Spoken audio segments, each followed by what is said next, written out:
நாட்களில் வந்திருக்கிறோம். இது இந்த ஆண்டின் கடைசி கூடி வருதலாக இருக்கிறது. கடந்த நாட்களில்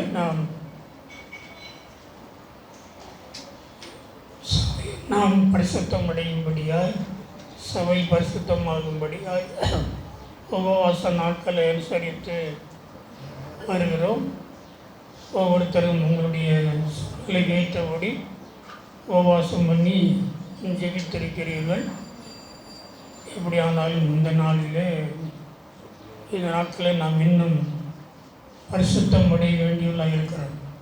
ஒரு பெரிய ஊழியக்காரர் சொன்னால், இனிமேல் தேவனுடைய பிள்ளைகள் ஆண்டவரை சந்திக்க வேண்டும் என்ற சிந்தையோடு கூட அதற்காக ஆயத்தப்படுவதை தவிர மற்ற அதிகமான காரியங்களை சிந்திக்க காலம் இல்லை என்று சொல்லியிருந்தார். ஆனால் இந்த நாட்களில் கூட நம்ம மத்தியில் அருமையான ஊழியக்காரர் இதற்கு முன்பதாக சில சமயங்களில் வந்திருக்கிறார், எல்லாருக்கும் தெரியும்.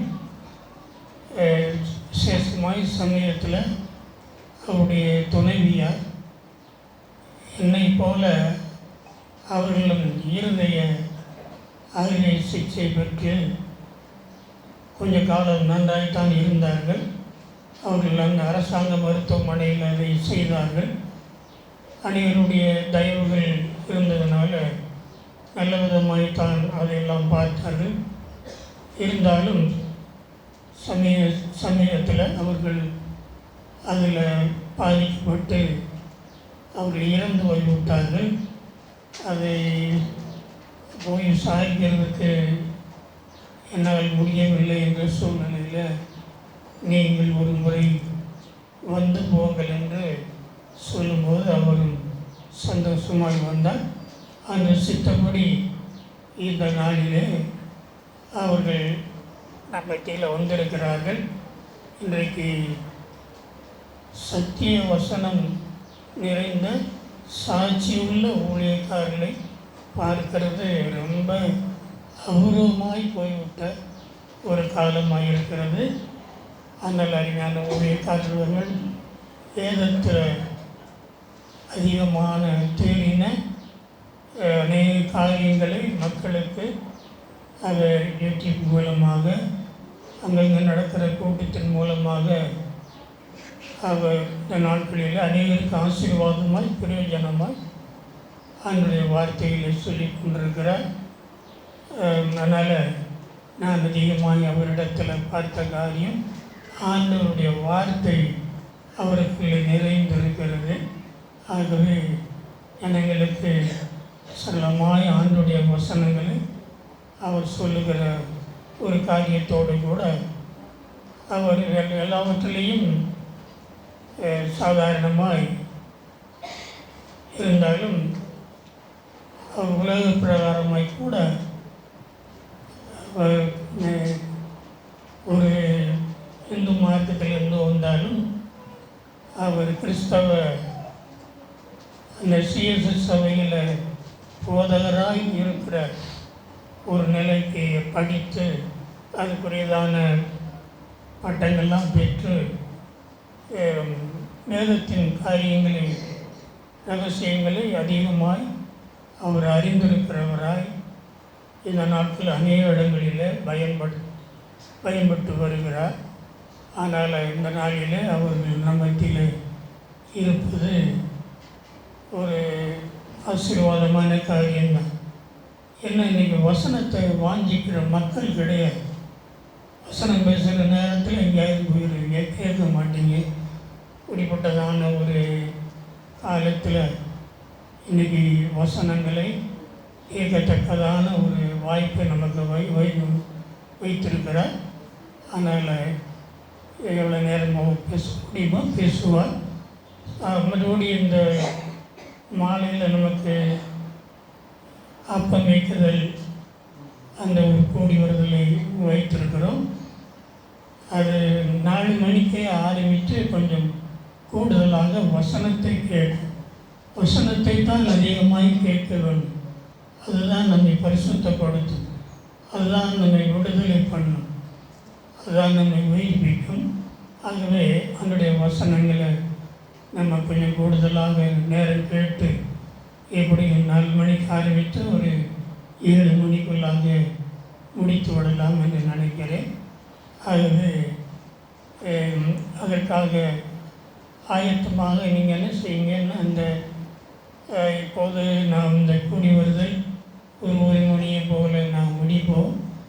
அதுக்கு பின்பதாக நமக்கு சாப்பாடு ஒழுங்கு இருக்கிற சாப்பிட்டு விட்டு கொஞ்ச நேரம் நாம் ஒருவர் கண்டு பார்த்து பேசி ஒரு பழக்கத்தை உண்டு பண்ணி கொண்டு பின்பு மறுபடியும் 4 மணிக்கு இந்த இடத்துல கூடி வருவோம். அதுக்கு பின்னால் ஒரு 3 மணி நேரம் தேவசத்தில் செலவிடுவோம். கர்த்தருடைய பங்கை அனுசரிக்கிறவருக்கு தேவ ஜனங்கள் அதிகமாக ஆயத்தப்பட வேண்டும். ஒரு காலத்தில் அப்படியெல்லாம் ஜனங்களை ஆயத்தப்படுத்துகிற ஒரு நாட்கள் இருந்தது. 3 நாள் உபவாச கூட்டம், சுத்திகரிப்பு கூட்டம், அதுக்கு பின்னால் இறுதியாக 3 மணி நேரம் 5 மணி நேரம் கர்த்தருடைய பண்டிகை அனுசரிக்கிற ஒரு காலங்கள்லாம் இருந்தது. ஓலை பாதங்களை கழுவி இரவிலே ஆசரிக்கிற ஒரு நிலைமை என்னுடைய விசுவாசத்தின் ஆரம்ப காலத்தில் இருந்தது. அதெல்லாம் முழுதுமாக இல்லாமல் போய்விட்டது என்றாலும் இந்த 60 ஆண்டு காலமாக அதை முடிந்த மட்டும் சரியாய் ஆசிரிக்கும்படியாக பிரயாசப்பட்டு வருகிறோம். அதனால் இனி அந்த காரியத்தில் நம்ம உறுதியாக இருப்போம். அது நமக்கு மறுபடியும் நாம் மாலையில் கூடும்போது நாம் அது குறித்ததான காரியங்களை கேட்போம். இப்போது மறுமையான ஊழியக்காரருடைய துணைவியார் இருந்து சில மாதமே ஆகிற வேலையிலையும் கூட அவர் ஊழியங்களிலே பிரயாசப்பட்டு ஒரு மகன் இருக்கிறார். அவர்தான் ஆறுதல் என்ற நிலையில் ஆண்டவருக்கு வைத்திருக்கிறார். அதனால் அவருக்காக நாம் அதிகமாய் ஜெபித்து கொள்ளுவோம். அதனுடைய வசனங்களை கவனமாய் கேட்போம். சோத்திரம். இந்த நாட்களில் நாம் ஒவ்வொருவரும் இன்னும் பரிசுத்தம் அடைய வேண்டும். நம்முடைய சபை ஒரு பரிசுத்த நிலையை அடைய வேண்டும். ஒரு விதத்தில் இன்றைக்கி உலகத்தின் சூழ்நிலைகளை பார்க்கும் போதும் தெய்வ மக்களுடைய ஒரு அலங்கூலமான உலக பிரகாரம் மோசமான ஒரு நிலையை பார்க்கும் போதும் நாம் அதிகமாய் எச்சரிக்கையாக இருந்து நம்மை சரிப்படுத்த வேண்டியவர்களாக இருக்கிறோம். ஆண்டவர் ஏதோ ஒரு நோக்கத்தில் இன்னும் நம்ம மேலே இறக்கம் வைத்திருக்கிறார். தொடர்ந்து இந்த வேளையில் கர்த்தருடைய வார்த்தை நமக்கு உண்டாகும்படியாக எல்லாரும் கர்த்தரை சோத்திரம் பண்ணுவோம். சோத்ரா சோத்ரா சோத்ரா சோத்ரா சோத்ரா சோத்ரா.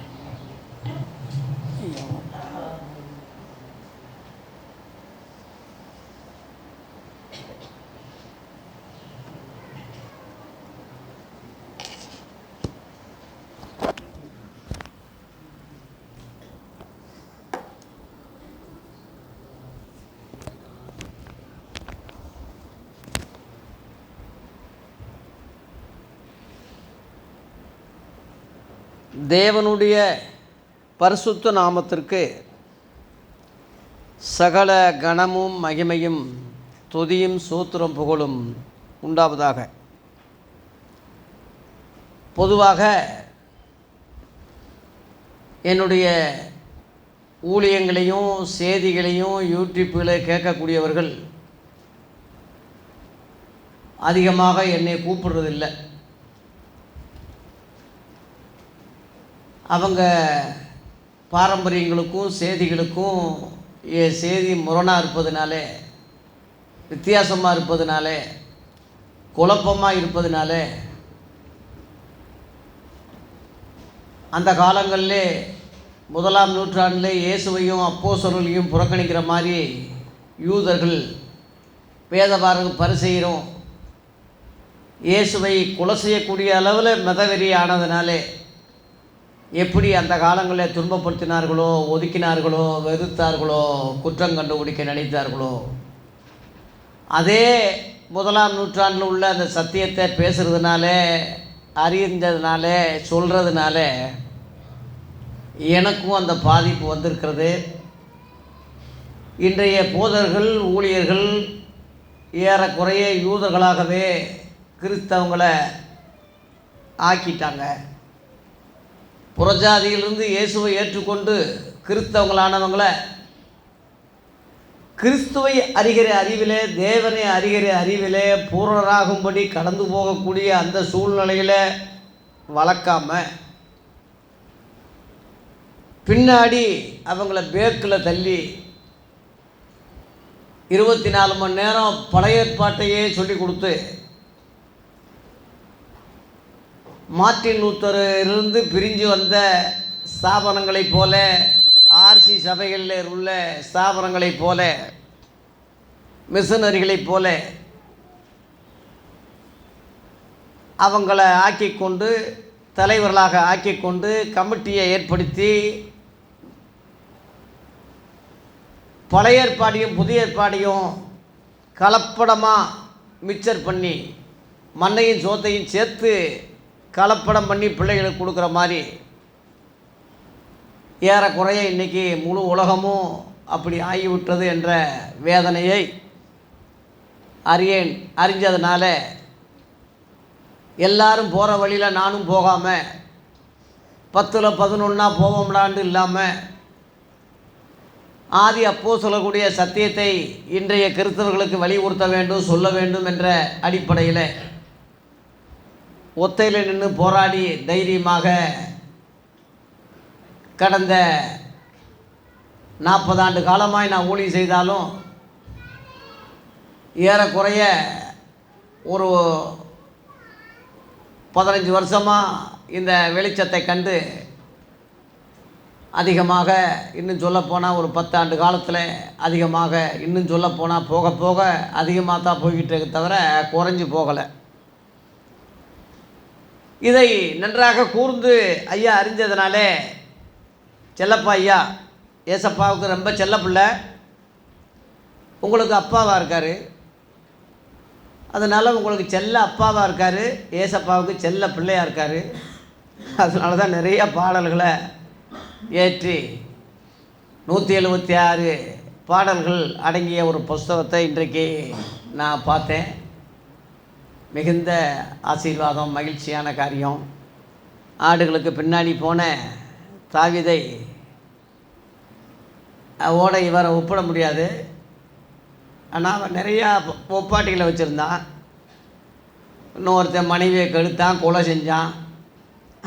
ஐயாவோட அவனை ஒப்பிட முடியுமா? அவனை விட ஐயா பெரியவர், உயர்ந்தவர், சிறந்தவர்.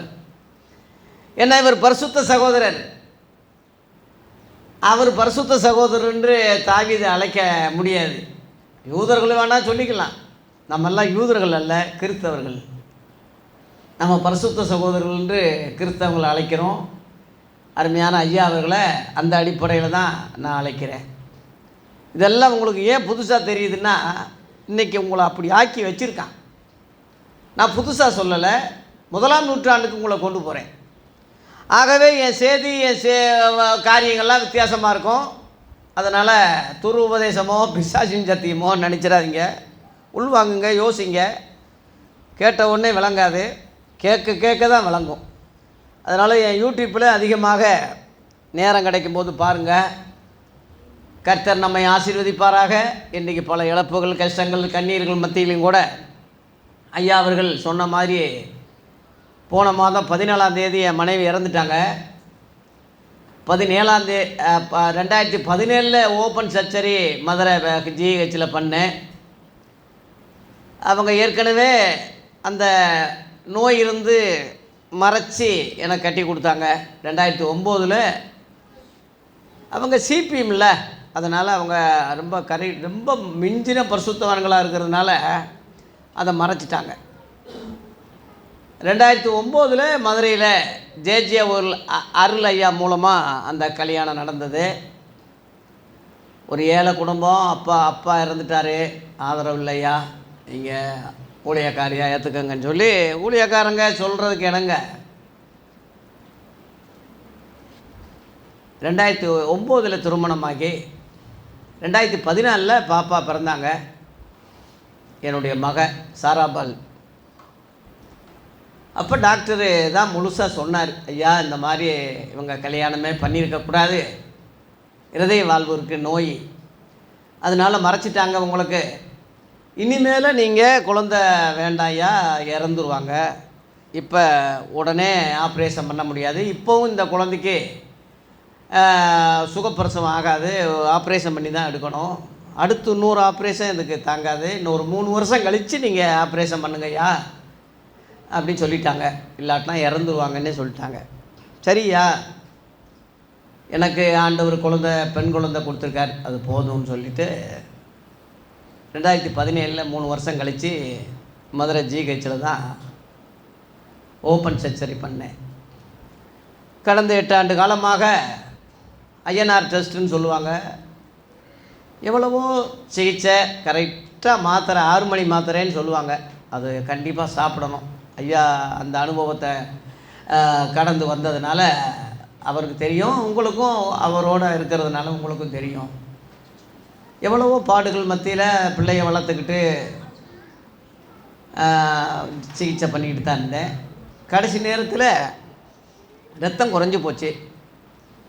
அதனால் டாக்டர் சொல்லிட்டாரு, கண்டிப்பாக ரத்தம் ஏற்றணும் ஐயா, ஒரு 2 பாட்டில் ஏற்றுங்க, 2 நாள் பெட்டில் இருந்தால் சரியாக போயிடும், அவங்க அம்மா வர சொல்லுங்கன்னு சொல்லி சொன்னாங்க. ஏன்னா பெட்டில் ஆள் இருக்கணும். அந்த அம்மா சிபிஎம் இல்லையா, அந்நிய ரத்தம் நம்ம ஏற்றக்கூடாது அப்படின்னு சொல்லி மகளுக்கு போதனை பண்ண, டாக்டரை விட புருஷனை விட அவங்க அம்மா போதனை தான் அதிகமாக அது கேட்டுச்சே தவிர எங்கள் போதனைகளை எங்கள் ஆலோசனைகளை கேட்கலை. ஏன்னா அந்த மத வெறி, அந்த மத உபதேசம் எத்தனை பேரை கொண்டிருக்கு. அப்புறம் உணவுலையே ரத்தம் ஏற்றணும்னா உணவில் எப்படி ஏற்ற முடியுமா, திடீர்னு ஏற்ற முடியுமா? அதனால் டாக்டர் சொன்னார், அம்மா தயவுசெய்து கேளுமா, பாஸ்டர் எனக்கு ரொம்ப வேண்டியவர், அவர் டாக்டர் மனு, அவர் பேர், திருநெல்வேலியிலேருந்து இருதயத்தில் ஸ்பெஷல் டாக்டர், அவர் புதுசாக கட்டின இருதய இதில் ஆஸ்பத்திரியில் பெரிய டாக்டராக இருக்கார். அவர் கீழே ஒரு 100கணக்கான டாக்டர் இருக்காங்க. அவர் சொல்கிறார், அம்மா மூளையில் ரத்தம் கசைஞ்சிட்டா ஒன்றும் செய்ய முடியாதும்மா, நீங்கள் 2 நாள் பெட்டில் இருங்க, ரத்தம் ஏற்றிடுவோம், பிழைச்சிருப்பீங்க, நல்லா இருப்பீங்க. கேட்கல, வெகுளி பிள்ளை மாதிரி, தெளிந்த புத்தி கிடையாது, வெகுளி பிள்ளை. என்ன செய்ய, சின்ன பிள்ளை மாதிரி முரண்டு பிடிச்சி கீழே விழுந்து அழுகிறாங்க, வேண்டாம் வேண்டாம், ஐயோ ஐயோன்னு. என்ன செய்ய, எல்லா டாக்டர்களும் சொல்லி பார்க்குறாங்க, கேட்கல. என் பாப்பா, என் மக மேஜர் ஆயிடுச்சு, 12 வயசு. பாப்பா சொல்லுது, நான் சொல்கிறேன், டாக்டர் சொல்கிறேன், கேட்கல. ஐயோ ஐயோ பயமாக இருக்குன்னு சொல்லி அவங்க அம்மா உபதேசம் தான் அதுக்கு. அந்த அம்மா வர சொல்லியும் வரலை. நான் வர சொன்னேன், பாப்பா கண்ணீர் விட்டு அழுது வர சொல்லிச்சு, வரலை. அப்புறம் என்ன செய்ய, ரத்தம் இல்லாட்டினா என்ன செய்ய முடியும்? போன மாதம் 8ஆம் தேதி மதுரையில் ஊழியர் கூட்டம் நடத்திக்கிட்டு இருந்தேன்.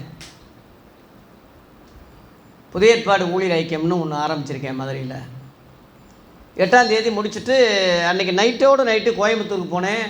அங்கே சண்டே 2 சர்வீஸில் காலை மாலை பேசிவிட்டு நைட்டியாக திரும்பி எங்கள் ஊருக்கு வந்தேன்.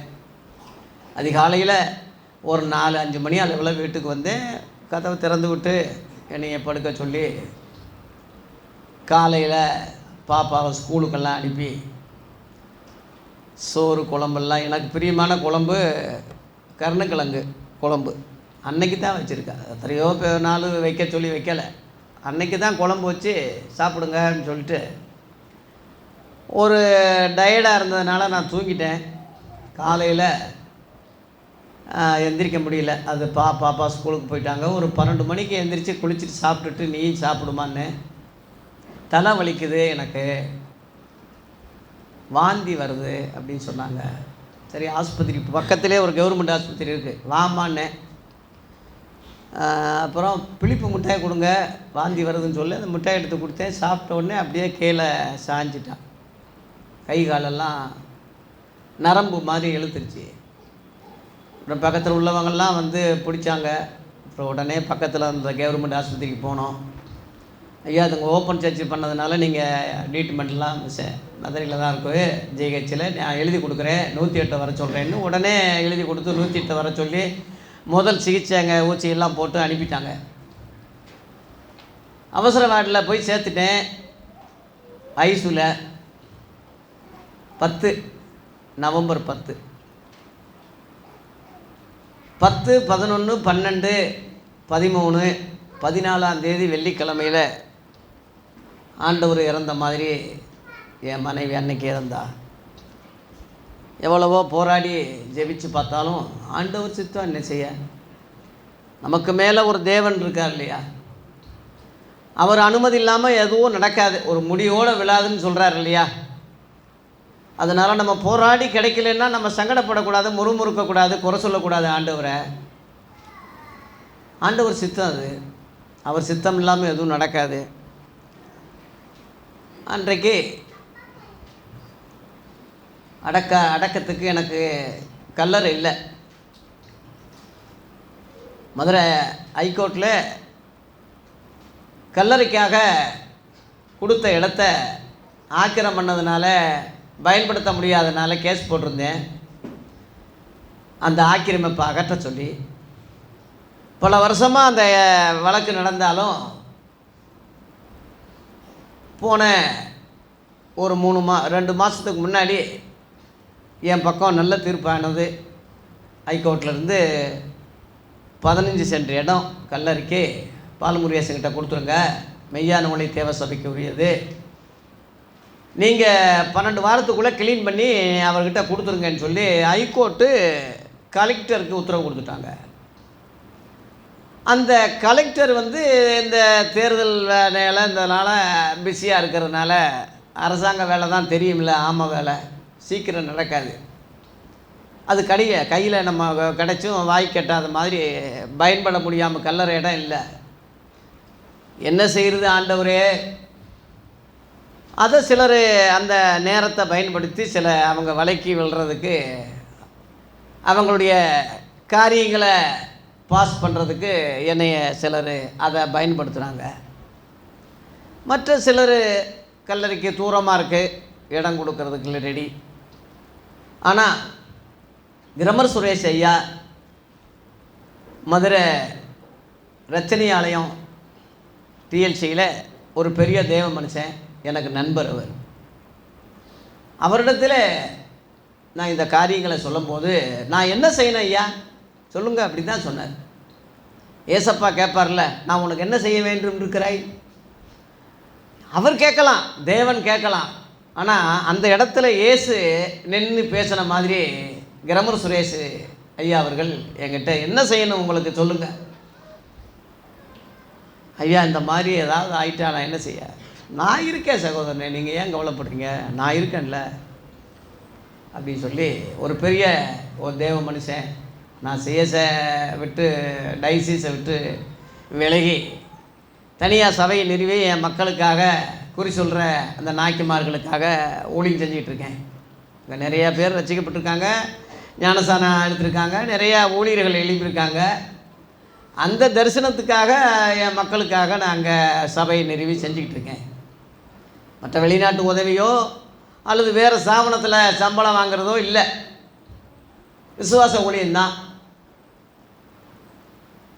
ஆனால் சிஎஸ்எல் இருந்துட்டு நான் அதை செய்ய முடியாது. அதனால் நான் தனித்து ட்ரஸ்ட் பண்ணி செஞ்சுக்கிட்டு இருக்கேன். வருமான நோக்கம் இல்லை, அந்த ஜனங்க எப்படியாவது ரட்சிக்கப்படணும்னு நோக்கத்தில் தான். அதனால டைசிஸ் அதை அறிஞ்சதுனால எனக்கு ஆதரவாக இருந்தாங்க.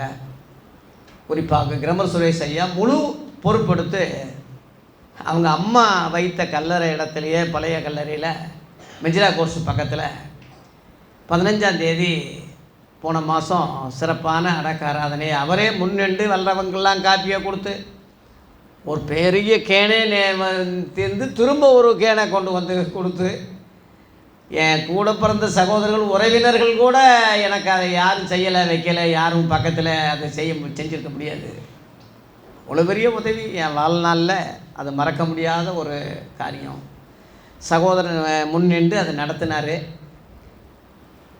அடுத்து 29ஆம் தேதி நவம்பர் 16ஆம் நாள் துக்க நிவர்த்தி ஜெப கூட்டத்தை நடத்தணும். அநேக தேவ ஊழியர்கள் வந்திருந்தாங்க. ஏறக்குறைய அந்த வீடியோ எடுத்து தமிழகம் முழுவதும் ஏறக்குறைய இப்போ ஒரு 600-700 பேர் வரைக்கும் பார்த்துக்கிட்டு இருக்காங்க. அதை அந்த அளவில் சென்னை சகோதரர்கள் கிருபாவும் ஜெபராஜும் 2 பேர் சென்னையிலிருந்து வந்து அந்த வீடியோ உதவியை பண்ணாங்க. கோயம்புத்தூர்லேருந்து டேவிட் டேனியல்னு ஒரு கிறிஸ்டியன் அசம்பிளி மூத்த போதகர் வந்து செய்தி கொடுத்தாரு. கடைசி வரைக்கும் கூட நின்று தகப்பனாய் என்னை தாங்கினார். ஆண்டவர் கிருபையில் இன்னும் 2 மாதம் கூட ஆகலை. பாப்பா 7ஆம் கிளாஸ் படிக்கிறாங்க. அந்த சூழ்நிலையில் ஐயா அவர்கள் ஃபோன் பண்ணி என்னைய ரொம்ப உருக்கமாக விசாரித்தார். பல முறை இங்கே சபைகளுக்கு வந்திருக்கேன். இந்த முறை ஐயாவால் நல்லா இருந்தால் வந்திருப்பார், வர முடியல. ஐயா நீங்கள் வாங்கய்யான்னு சொன்னார். நான் வர்றேன்யா, கண்டிப்பாக நான் வர்றேன்யான்னு சொல்லிட்டு இன்றைக்கு ஐயாவுடைய அழைப்புக்கு இணங்க இந்த காரியங்களையும் பகிர்ந்து கொள்ள, உங்களோடு கூட தேவ வார்த்தைகளையும் பகிர்ந்து கொள்ள அடியே நீங்கள் இன்றைக்கு அழைக்கப்பட்டிருக்கிறேன். சாயங்காலத்திலையும் தேவ செய்தியை நான் கொடுத்து மதுரைக்கு நான் கிளம்ப போகிறேன். இன்று தேவனுடைய வார்த்தையினுடைய தலைப்பு நம்மை நாமே சுத்திகரிக்க வேண்டும் என்ற தலைப்பு. இன்று தேவனுடைய வார்த்தையினுடைய தலைப்பு நம்மை நாமே சுத்திகரிக்க வேண்டும் என்ற தலைப்பு. இது எப்படி நம்மை நாமே எப்படி சுத்திகரிக்கிறது? கர்த்தரில் சுத்திகரிக்கிறது, தேவனில் சுத்திகரிக்கிறது. நம்மை நாமே எப்படி சரி பண்ண முடியும்னா, நிச்சயமாக நம்மளால் முடியாதது ஒன்றும் இல்லை. விசுவாசித்தால் உங்களால் கூடாது ஒன்றும் இராதுன்னு இயேசுவே சொல்லியிருக்காரே. ஆகவே ஆதி அப்போஸ்தலர்கள் சொன்ன அந்த ஊழியம், அந்த காரியம்தான் நம்ம கோல் மாடலாக இருக்கணும், நம்ம மாதிரியாக இருக்கணும். ஏற்பாடு பெண் கண்ணாடியாக வச்சுக்கிறணும். இன்றைக்கி சங்கீதம் முழுவதும் சொல்ல சொல்ல சொல்ல சொல்ல கை தட்டு, அடியேங்கப்பா பிள்ளைகள் சொல்ல சொல்ல கையை தட்டுறீங்க. சங்கீதங்கள் எல்லாம் சொல்ல முடியுமா? பாபிலோன் பிள்ளைகளை மோதி அடிக்கிறவன் பாக்கிவான்னா கையை தட்டுவீங்களா? அவன் மனைவி பிச்சை பிச்சையாரியா விதவியா இருக்க கடவாள், அவன் பிள்ளைகள் பிச்சைக்காரியாக இருக்க கடவாள். ஜெபம் ஒருத்தன் பண்ணுறான், கையை தட்ட முடியுமா? எதிரிகளை அழிங்க, கொல்லுங்க அவங்கள. இப்படி அது முத்த காலம், பழைய ஏற்பாட்டு காட்டுமிராண்டி காலம். அது கண்ணுக்கு கண்ணு பல்லுக்கு பல்லு உள்ள இரக்கம் இல்லாத ஊழியம் செஞ்ச காலம் அது. இன்றைக்கு அந்த புரிதல் கிறிஸ்தவர்களுக்கு இல்லாததனுடைய விளைவு போதர்களுக்கு அந்த அறிவு இல்லாதனால, அந்த வேற்றுமை பகுத்தறிவு இல்லாதனால, அவங்க ஸ்தாபனங்கள் அது சொல்லி கொடுக்காதனால, இப்படியே ஒன்று தொட்டு ஒன்று போட்டால் மார்ட்டின் லூதருக்கு போகுது, அங்கேருந்து ஆர்சிக்கு போகுதே தவிர அவங்கெல்லாம் தேவனால் ஏற்படுத்தப்பட்ட சபைகளோ ஊழியங்களோ உபதேசங்களோ அல்ல. எல்லாம் மனித கற்பனைகள், மனித உபதேசம்தான். ஆனால் இயேசு கிறிஸ்து 1ஆம் நூற்றாண்டில் தொடங்கினாரே, அவரால் நியமிக்கப்பட்ட ஆதி அப்போஸ்தலர்கள் அதுக்கு சாட்சிகள்னு உலகம் முழுவதும் போய் சர்வ சிருஷ்டிக்கும் சுவிசேஷம் சொல்லுங்கன்னு சொன்னாரே, அதுதான் கிறிஸ்டியானிட்டி, அதுதான் ஒரிஜினல் ஊழியமே தவிர இன்னைக்குள்ள ஸ்தாபனங்களோ இன்னைக்குள்ள போதர்களோ பிஷப்புகளோ ரெவரண்டுகளோ அல்ல அல்ல அல்ல என்பதை திரும்ப திரும்ப வலியுறுத்தி சொல்லிக்கணுங்க. ஆகவே நம்மை நாமே சுத்திகரிக்க வேண்டும் என்றால் எதில் சுத்திகரிக்கணும்? 2 கொரிந்தியர் 7ஆம் அதிகாரத்தை இன்றைக்கு உங்களுக்கு வேத பாடமாக வச்சு சொல்ல வேண்டியதாக இருக்குது. படிங்க. நீங்கள்லாம் வசனங்களை டக்கு டக்குன்னு வாசிக்கிறதுல கேட்டிக்காரங்க. 2 கொரிந்தியர் 7ஆம் அதிகாரத்தை 1ஆம் வசனம் படிங்க.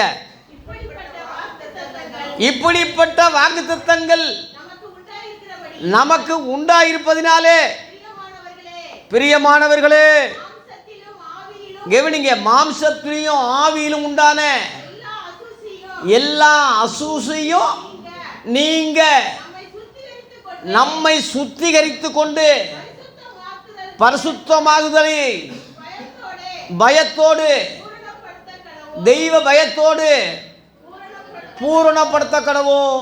லேலுயா. இதுதான் இன்னைக்கு மெயின் வசனமாக சொல்கிறேன் உங்களுக்கு. மெயினாக இப்படிப்பட்ட வாக்குத்தத்தங்கள் நமக்கு உண்டாயிருப்பதனாலே, நமக்குன்னு சொல்கிறது கிறிஸ்தவங்க தான், யூதர்கள் அல்ல. நீங்கள்லாம் யூதர்கள் கிடையாது, இஸ்ரவேலர்கள் கிடையாது. நீங்கள்லாம் கிறிஸ்தவர்கள். கிறிஸ்தவங்க என்பது மதம் அல்ல, ஜாதி அல்ல, அவருடையவர்கள் என்று அர்த்தம்.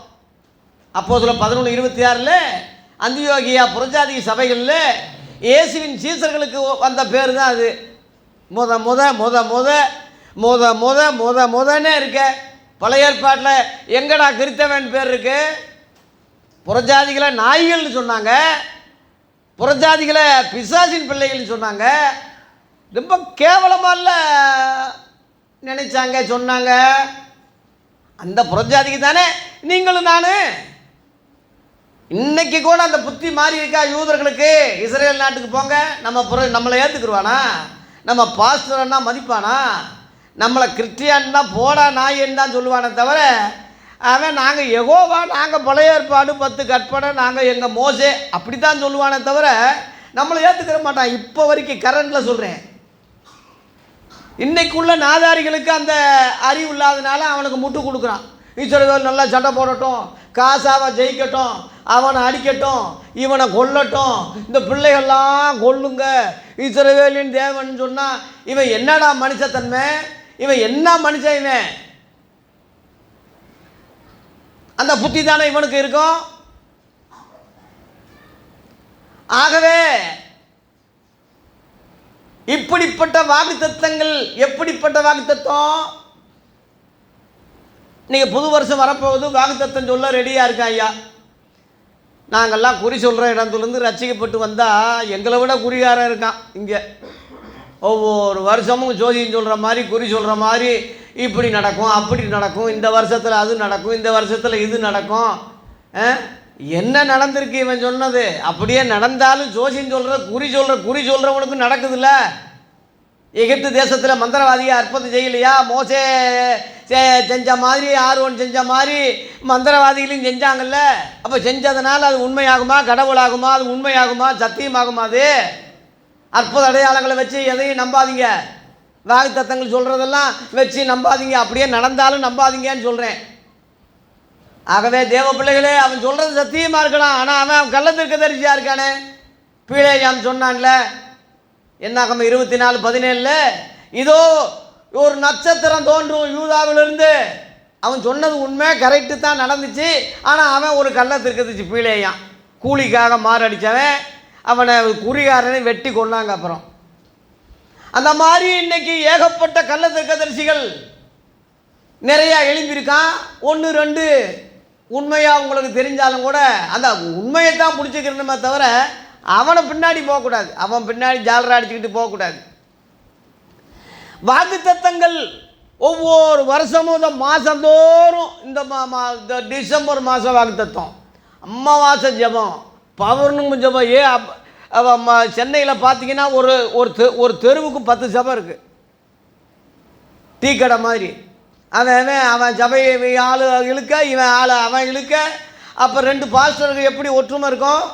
முறைச்சிக்கிட்டு தான் போவான். பார்த்தா கடை வியாபாரம் மாதிரி ஆயிடுச்சு. இப்போ அந்தி கிறிஸ்து இறுக்கி பிடிக்கிறான் பாருங்க, 660. அப்போ தாண்டா உண்மை கிறிஸ்தவன் தெரியும், உண்மை போதர்கள் அப்போ தான் தெரியும்.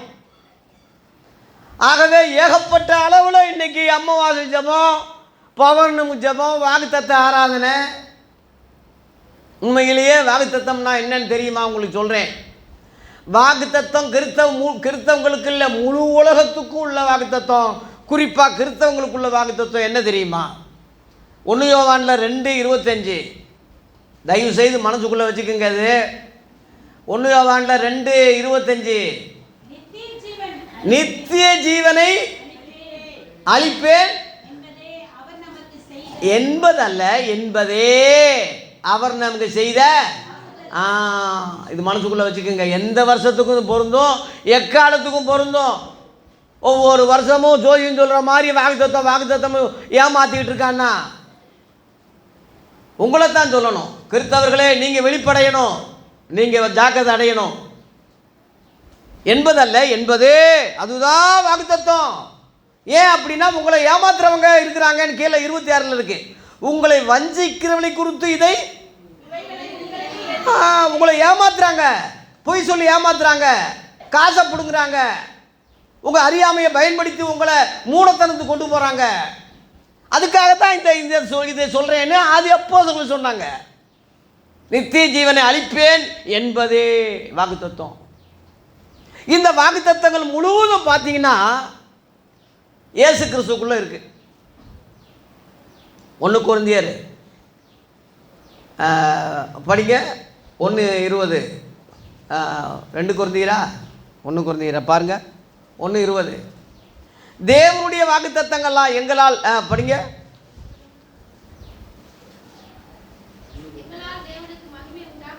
ரெண்டு கொரிந்தியர் 1:20. 2 கொரிந்தியர் 1:20 படிங்க. எங்களால் தேவனுக்கு மகிமை உண்டாகும்படி. கவனிங்க, தேவனுடைய வாக்குத்தத்தங்கள் எல்லாம் இயேசு கிறிஸ்துவுக்குள் ஆம் என்றும் அவருக்குள் ஆமேன் என்றும் இருக்கிறதே. ஏய்யா, ஆபிரகாமின் வாக்குத்தத்தம், ஈசாக்கின் வாக்குத்தத்தம், அந்த கானான் எல்லா வாக்குத்தத்தங்களும் இவருக்குள்ள இருக்கு. லேலுயா. இயேசு கிறிஸ்துக்குள்ள அந்த வாக்குத்தத்தங்கள் எல்லாம் இருக்கு. அவர் உனக்குள்ள இருக்காரா? அதை பாரு. அவர் உனக்குள்ள இருந்தா இந்த வாக்குத்தத்தங்கள்லாம் அவருக்குள்ள இருப்பதுனாலே, அவர் உங்களுக்குள்ள இருப்பதுனாலே வாக்குத்தத்தங்களை வெளியே தேட வேண்டிய அவசியம் இல்லை. உனக்குள்ளே வாக்குத்தத்தங்களை வச்சிருக்கிறாரு. அது அப்பப்போ பழிச்சுக்கிட்டே இருக்கும், நடந்துக்கிட்டே இருக்கும். அந்த நித்திய ஜீவனை அளிப்பேன் என்பதே. அதனால தான் இயேசுவுக்கு ஆமேன் என்ற பேர் வந்துச்சு. நீங்கள் ஆமேன் ஆமேன் அல்லேலுயான்னு சொல்கிறோம்ல. பழைய ஏற்பாட்டை ஏகப்பட்ட அளவில் ஆமேன்னு சொல்கிறான். முஸ்லீமும் ஆமேன் தான் சொல்கிறாங்க. ஆனால் அர்த்தம் புரியல, ஆமேன்னா என்னன்னு தெரியல. அப்படியே கடவுள்னு எவனோ சொல்லி கொடுத்துட்டான். வெளிப்படுத்தல் 3:14 போட்டிருக்கு. வெளிப்படுத்தல் 2 அதிகாரம் 3 அதிகாரத்தில் ஒவ்வொரு சபையை கர்த்தர் சொல்லும் போது ஆவியானவர் தொடங்குவார், இயேசு முடிப்பார். ஒவ்வொரு புது புது பேரால் ஒவ்வொரு சபைக்கு வெளிப்படுவார். வெளிப்படுத்தல் 3:14 அந்த உள்ள சபைக்கு வெளிப்படும் போது என்ன சொல்றார்? லவோதிக்கா சபையின் தூதனுக்கு நீ எழுத வேண்டியது என்னவெனில், உண்மை சத்தியமுள்ள சாட்சியும் தேவனுடைய படைப்புகளுக்கெல்லாம் சிருஷ்டிப்புக்கெல்லாம் ஆதியுமாய் இருக்கிற ஆமேன் என்பவர் சொல்லுகிறதா. கவனிங்க, ஆமேன் அவர் பேர், அது இயேசுவின் பெயர் ஆமேன். அவர் சொல்றாருன்னு அங்கே சொல்லப்பட்டிருக்கு. ஏன் அந்த ஆமேன் பேர் வருதுன்னா, தேவனுடைய வாக்குத்தத்தங்கள்லாம் அவருக்குள்ள இருப்பதுனாலே அவர் ஆம் என்றும் ஆமேனாக அவர் இருக்கிறார். லேலுயா. ஆகவே இப்படிப்பட்ட வாக்குத்தத்தங்கள்லாம் நமக்கு இருப்பதுனாலே, நமக்கு கிறிஸ்தவங்களுக்கு இருப்பதுனாலே, தேவ பிள்ளைகளே, நம்ம என்ன செய்யணும்? படிங்க, திரும்ப 2 கொரிந்தியர் 7 வந்துருங்க. இப்படிப்பட்ட வாக்குத்தத்தங்கள்லாம் நமக்கு இருக்கிறதுனாலே, பிரியமானவர்களே என்ற வார்த்தை பழைய ஏற்பாட்டுக்காரனுக்கு பொருந்தாது, கிறிஸ்தவங்களுக்கு தான் ஐயா பொருந்தும். பிரியமானவனேன்னு ஐயா பாடுறாருல, அந்த இந்த கிறிஸ்தவங்களுக்கு தான் இந்த பிரியமானவர்களின் பேர். ஏன்னா கிறிஸ்துவுக்கு அந்த பேர் வந்துச்சு, இயேசுவுக்கு. எலியா இருந்தாலும், மோசே இருந்தாலும், மத்திய 14 அதிகாரத்திலே இயேசுவின் சீசர்கள் இருந்தாரும், எல்லாத்தையும் ஓவர்டாக் பண்ணி தேவனே சொல்கிறாரு, இதோ என்னுடைய நேசகுமாரன், இவரில் எப்படி இருக்கேன்? பிரியமாயிருக்கிறேன், இவருக்கு செவி கொடுங்கள்னு சொல்கிறார். அங்கே மோசே இருக்கான், எலியா இருக்கான், நிறந்து செவி கொடுங்கன்னு சொல்லலை. பேதுரு கூட தெரியாமல் மோசேக்கு ஒரு கூடாரம் போடுவோம், எலியாவுக்கு ஒரு கூடாரம் போடுவோம், உங்களுக்கு ஒரு கூடாரம் போடுவோம்னு சொல்லி அந்த பழைய ஏற்பாட்டுக்காரங்களோடு இயேசுவை சமப்படுத்தினா. ஆனால் தேவன் சொல்கிறார், ஏய் சமப்படுத்தாதப்பா, இவர் தான்ப்பா ஏன் நேசகுமாரன், இவர் மேலே தான்ப்பா நான் பிரியமாக இருக்கேன், இவருக்கு தான்ப்பா நீங்கள் செவி கொடுக்கணும். தேவனே பேசுகிறாரியா, வேறு யாரும் பேசலை. ஏகோவான்னு சொல்கிறியே, ஏலோகம்னு சொல்கிறியே, அல்லான்னு சொல்கிறியே, பரம கடவுள் தேவன் சொல்கிறியே, ஏதோ சொல்லிட்டு போ. அந்த கடவுள் பேசுகிறார், அந்த தேவன் பேசுகிறார். இயேசுவுக்கு செவி கொடுங்கள். லேலுயா. ஏன்னா அவர் சொல்கிற வார்த்தையெல்லாம் ஏன் வார்த்தை, அவர் கூட சுயமாக சொல்லலை. நான் அவருக்கு கற்றுக் கொடுத்துருக்கேன், நான் அவருக்கு கட்டளை கொடுத்துருக்கேன், இப்படி இப்படி பேசு, இப்படி இப்படி பேசணும், இப்படி இப்படி சொல்லணும், இப்படி இப்படி கட்டளையிடணும். யோவான் 12:49 படி 50 படி இயேசுவே சொன்ன வாக்குமூலம் அது. ஆகவே நான் அவருக்கு சொன்னது தான் அவர் சொல்கிறாரு. அதனால அவர் வார்த்தையை கேளுங்கள். மக்களே, உலக மக்களே, உலக ஜனங்களே, உங்களுக்காக பலியிட, உங்களுக்காக ரத்த சிந்தான் என் பிள்ளையை நான் அனுப்பியிருக்கேன். என் பிள்ளைய உங்களுக்காக விமோசனம் பண்ணுறதுக்கு தான் அனுப்பியிருக்கேன், ரத்த சிந்தத்தான் அனுப்பியிருக்கேன். உங்களுக்காக என் பிள்ளையவே நான் பலியாக்க நான் ஒப்பு கொடுத்துருக்கேன். இவ்வளவாய் நான் அன்பு கூர்ந்திருக்கிறேன். நான் சொல்கிறேன், இயேசுவுக்கு செவி கொடுங்கள். அல்லேலூயா. ஆகவே தேவ பிள்ளைகளே, இயேசு கிறிஸ்து தான் கோல் மாடல், முன்மாதிரி. நமக்கு எல்லாமே அவர் தான். பழைய ஏற்பாட்டுக்கார மனுஷன் தானையா. இப்போ நான் சொல்கிறேன்னா அதுக்காக என்னையை பின்பற்ற முடியுமா? நாளைக்கு நான் எப்படி இருப்பேன்னு யாருக்கு தெரியும்? இந்த மைக்கு உங்களுக்கு சத்தத்தை எடுத்து கொடுக்குது, மைக்கை போய் தெய்வமாக கும்பிட முடியுமா? ஆகா, எவ்வளோ சத்தத்தை கொடுக்குதுடான்னு சொல்லி கும்பிட முடியுமா மைக்கை? மைக்கில் பேசுகிறது நான் பேசுகிறது என் வார்த்தை அல்ல, தேவனுடைய வார்த்தை. ஆகவே தேவன் தான் நம்ம கோல் மாடல் முக்கியமே தவிர மனித பிறவிகள் அல்ல, எலியா அல்ல, மோசே அல்ல.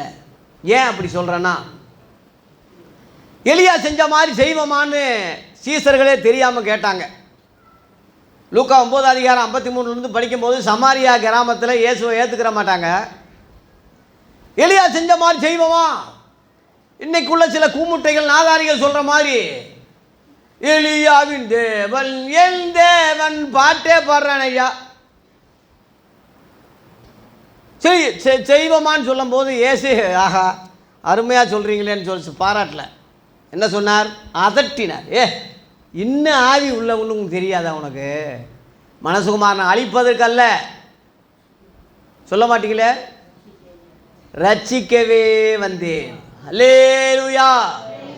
அழிக்கிறது பழைய ஏற்பாடு, ரட்சிக்கிறது புதிய ஏற்பாடு நான் அப்படின்னு சொல்லிட்டேன். சொல்லாவிட்டால் எப்படி தெரியும்? சொல்ல போய் தான் அப்புறம் புரிஞ்சுக்கிட்டாங்க. அவங்க பழைய ஏற்பாட்டுக்காரங்க தானே, புரிஞ்சுக்கிட்டாங்க. அதுபோல் இன்னைக்குள்ள கிறிஸ்தவன் புரியிறானா, அறியிறானா, விளங்குதா உங்களுக்கு? விளங்காவிட்டால் விளங்காமையே போயிடுவீங்க. விளங்கிக்கிங்க. புதிய ஏற்பாட்டுக்கும் பழைய ஏற்பாட்டுக்குள்ள வித்தியாசத்தை புரிஞ்சுக்கிங்க. பழைய ஏற்பாடு வேண்டாம்னு நான் சொல்லலை, அது கடவுளுடைய வார்த்தை தான். 2025 உள்ள காலண்டரு கரெக்டு தான், கடவுளுடைய வார்த்தை தான், உங்கள் பாஸ்டர் தான் கொடுத்தாரு, உண்மை தான். ஆனால் 2026 புது காலண்டர் கொடுக்க போகிறாரு. அப்போ நீங்கள் சொல்கிறதா ஐயா, அந்த 2025 ஒரு காலண்டரை கொடுத்து இதன்படி தேதி கொடுங்க, இதன்படி நீங்கள் வசனம் படிங்க, இதன்படி நீங்கள் ஆராதனையெல்லாம் வச்சுருக்கோம் வைக்க சொல்லி நீங்கள் தானேயா சொல்லி கொடுத்தீங்க. இப்போ என்ன புது காலண்டர் கொடுத்துருங்கண்ணா? புது வருஷம்ப்பா, புது வருஷம் பிறந்துருச்சுப்பா, அதனால் புது வருஷம் காலண்டர் கொடுத்துருக்கேன். அது கொடுத்தது நான் தான், இதுவும் நான் தான் கொடுக்குறேன். ஆனால் நீங்கள் தேதி கொடுக்கணும்னா 2025 தான் தேதி கொடுக்கணுமே தவிர 2025 தான், 2026 தான் நீங்கள் தேதி கொடுக்கணும், போகணும், வரணும். இதில் தான் உள்ள இனிமேல் உள்ள காலங்களை நீங்கள் பார்க்கணுமே தவிர 2025 நீங்கள் பார்க்கக்கூடாதுப்பா. அது முந்தி, அது பழைய வருஷம், அது போகுது. இல்லை, அதெல்லாம் அன்னைக்கு ஒரு வார்த்தை இன்னைக்கு ஒரு வார்த்தையா, பாஸ்டர் சரியில்லை, அதனால் நாங்கள் 2025 தான் கடைப்பிடிப்போம்னா உன்னை மெண்டல் ஆஸ்பத்திரியில் சேர்க்கறது தவிர வேறு என்ன செய்ய உன்னைய? அது மாதிரி பழைய ஏற்பாடு, அதை பேர் ஏற்பாடுனா சட்டம், பழைய சட்டம், பழைய ஏற்பாடு அதுலேயே போட்டிருக்குல்ல, பழைய ஏற்பாடு முற்றிட்டுன்னு போட்டிருக்குல்ல, 39 வருஷம் முடிவில் பழைய. அது நான் சொல்லலை, நான் கற்பனை பண்ணி பேசலை. அப்போஸ்தலனாகி பவுலை தெரியுமா? அவனை விட நீ பெரிய ஆளா? வேத பண்டிதரா? அவனை விட நீ யூதனா? அவனை விட யூத வெறியனா? நியாயப்பிரமாணத்தில் வெறியாக இருக்கிறவன் தான். அவனை விட ஒரு பெரிய அறிவாளி படித்தவன் இருக்கான நாட்டில். அவன் சொல்கிறான், ஐயா நான் சொல்லலை. 2 கொரிந்தியர் 3 எடுங்க. 2 கொரிந்தியர் 3 14-15 படிங்க. பழைய ஏற்பாட்டு ஜனங்க எல்லாருடைய மனசு கடினப்பட்டு போயிடுச்சு. இன்னைக்கு வரைக்கும் இந்த வார்த்தை நான் சொல்லலை. பழைய ஏற்பாடு வாசிக்கப்படுகையில் அந்த முக்காடு நீங்காமல் இருக்கிறது. நீக்கப்பட்டுச்சா? உன் ஊழியத்தில் நீக்கப்பட்டுச்சா? உன் உபதேசத்தில் நீக்கப்பட்டுச்சா? உன் சபையில் நீக்கப்பட்டிருக்கா? இனிமேலாவது உணர்வோடு இந்த 2025 மாற்றுங்க. அதுக்காக வேண்டாம்னு சொல்லலை. இந்த முக்காடு போட்டு பாஸ்டர் தெளிவாக படிங்கன்னா எப்படிடா படிக்கிறது? முக்காடு போட்டு படிங்கடான்னா எப்படி படிக்கிறது? பழைய ஏற்பாடு ஒரு முக்காடு, அது யாரால் நீக்கப்பட்டது? கிறிஸ்துவாலே நீக்கப்பட்டது. 15ஆம் வசனம் படிங்க. அதில் தெளிவாக போட்டிருக்கு, மோசேயின் ஆகமங்கள் வாசிக்கப்படும் போது இன்ன வரைக்கும் முக்காடு அவங்க இருதயத்தில் கண்ணு இருக்கு, 2 கண்ணு, அந்த கண்ணில் விழுந்துருச்சு. அந்த முக்காடு இருதயத்தில் முக்காடு விழுந்துருச்சு. அவர்கள் கர்த்தரிடத்திலே எவர்கள் பழைய ஏற்பாட்டுக்காரர்கள் இஸ்ரவேலர்கள் கர்த்தரிடத்தில் மனம் திரும்பும் போது அந்த முக்காடு எடுபட்டு போம். அல்லேலூயா. கர்த்தரே ஆவியானவர். 17 கர்த்தருடைய ஆவி எங்கே உண்டோ அங்கே விடுதலை உண்டு. எல்லாம் கர்த்தருடைய ஆவி இறங்கினதே பெந்தேகோஸ்துனால தானையா, புதிய ஏற்பாட்டில் தானையா. அன்னைக்கு தானையா சபை உருவாச்சு, விடுதலை ஆனது. நிறையா பேசணும் உங்ககிட்ட. நீங்கள்லாம் கொஞ்சம் விவரமாக இருக்கிற மாதிரி தெரியுது. நிறையா கன்வென்ஷன் வைங்க, ஏதாவது கருத்தரங்கு மாதிரி வைங்க, நிறையா சொல்கிறேன். ஆகவே தேவ பிள்ளைகளே, ஐயாவுக்கு இதெல்லாம் தெரியும். அவருக்கு வாயாக ஆரோனை போல என்னை அனுப்பியிருக்காரு ஆண்டவர். ஆகவே மோசே இருந்தாலும் மோசையை இயேசுவே தேவன் ஏன் சொல்லலைன்னா, மோசேயின் ஊழியம் மரணத்துக்கு ஏதுவான ஊழியம். அதில் 7ஆம் வசனம் பார்த்தீங்கன்னா தெரியும். அதுலேயே 7 எழுத்துக்களினால் எழுதப்பட்டு கற்களில் பதித்திருந்த என்ன ஊழியம் செஞ்சா? மரணத்துக்கு ஏதுவான ஊழியம் செஞ்ச அந்த மோசே. அதனால தான் மோசே இருந்தாலும் மோசேக்கு செவி கொடுங்கன்னு தேவன் சொல்லலை. பழைய ஏற்பாட்டில் இயேசு வராத காலத்தில் அன்னைக்கு உள்ளதுக்கு சரி. ஆனால் இயேசு வந்த பிறகு இவர் தான் சகலமும் இவராலும் இவரை கொண்டும் சகலத்துக்கும் அதிபதியாக இவரைத்தாயா நியமிக்கிறாரு. அதனால தான் மோசே இருந்தாலும் மோசே சொல்லலை. அடுத்து எலியா இருக்கான். 409 தீர்க்கதரிசியில் விரட்டி கொண்டான் ஐயா, பாகால் தீர்க்கதரிசியில். அதாவது இந்து பூசாரிகள் நம்ம பாஷையில் சொன்னான், எலியாவின் தேவன் ஏன் தேவன் பாடுறிய, இன்னைக்குள்ள பூசாரிகள்லாம் வெட்டுறான்னு சொல்லி ஒரு கத்தியை தூக்கி கொடுத்து வெட்டுறான்னு சொல்லுங்க பார்ப்போம். எலியாவின் தேவன் நீ தானே, வெட்டு, பூசாரிகள்லாம் வெட்டு. அது வேற மகனே, அது வேற. அந்த காலம் வேற. அறியாமையுள்ள காலங்களை தேவன் காணாதவரை போல் இருந்தார். இப்பொழுதோ எங்கும் உள்ள மனுஷர் எல்லாருக்கும் மனம் திரும்பும்படி கட்டளையிடுகிறார்னு சொல்லி அப்போஸ்தலர் 17:30 இருக்கு. தேவ பிள்ளைகளே, அறியாமையுள்ள காலம். இயேசு மலைப்பிரசங்கத்தை தொடும்போது கண்ணுக்கு கண்ணு பல்லுக்கு பல்லு என்பது மோசே கொடுத்த பூர்வத்தாருக்கு உரைக்கப்பட்டது. அதைவே கண்டினியூ பண்ணுங்கன்னு சொல்லலை இயேசு. நான் உங்களுக்கு சொல்கிறேன், நான் சொல்கிறேன், அதை விடுங்க, நான் சொல்கிறேன். ஒரு கன்னத்தில் ஒருத்தன் அறிஞ்சா மறு கன்னத்தை திருப்பி காட்டு. சத்துருவ நேசி, துன்பப்படுத்துறவங்களுக்கு நன்மை செய். 1 மைல் தூரம் பலம் வந்த பண்ணினா 2 மைல் தூரம் போ. உன்னுடைய சால்வைன்னா உன் அங்கேயே விட்டுரு. தீமையோடு எதிர்த்து நிற்காத. இப்படி இல்லையா? இப்போ புது விதமாக இல்லை பேசுகிறாரு. இயேசுவின் உபதேசம் புதுசுயா, புதுசு. பழைய ஏற்பாடை அட்ஜஸ்ட் பண்ணி பேசலை. இன்றைக்குள்ள நாதாரிக மாதிரி பேசலை. மார்க் 1:27 படிங்க. மார்க் 1:27. இயேசுவின் உபதேசம் ஆரம்பத்தில் அவர் தொடங்கும் போதே அந்த பொதுமக்கள் என்ன சொன்னாங்க? எல்லா ஜனங்களும் ஆச்சரியப்பட்டு, இது என்ன? இந்த புதிய உபதேசம் எப்படிப்பட்டது? இவர் அதிகாரத்தோட கட்டளையிடுறார். பிசாசிகள்லாம் கீழ்ப்படியுது, அரண்டு போகுதுன்னு சொல்லி ஜனங்க ஆச்சரியப்பட்டாங்க. இயேசுவின் உபதேசம் புதுசு. அல்லேலூயா. அதான் புதிய ஏற்பாடு, புது உடன்படிக்கைன்னு சொல்கிறது. புதிய உடன்படிக்கை ஊழியக்காரராக இருக்கும்படி அவரே எங்களை தகுதி உள்ளவராக்கினார்னு அப்போஸ்தலர் சொன்னாங்க. பழைய உடன்படிக்கை மிருகங்களுடைய ரத்தம், புது உடன்படிக்கை இயேசுவின் ரத்தம். அல்லேலூயா. இந்த வேற்றுமை தெரியாதுன்னா நீ என்னடா, நீ இறையியல் கல்லூரி டாக்டரு, நான் 2 டாக்டர் படித்தவன் தான். அண்ணாமலை யூனிவர்சிட்டியில் MA ஹிஸ்ட்ரி படித்தவன் தான். என் பட்டங்கள்லாம் வந்து வீட்டில் பார்க்குறியா? நான் அப்படி பெருமையாக நான் இது பண்ண மாட்டேன், சொல்ல மாட்டேன். அப்படி எனக்கு அது ஒரு கேவலமாக இருக்குது. வெளியே சொல்கிறதுக்கே இப்போ அசிங்கமாக இருக்குது.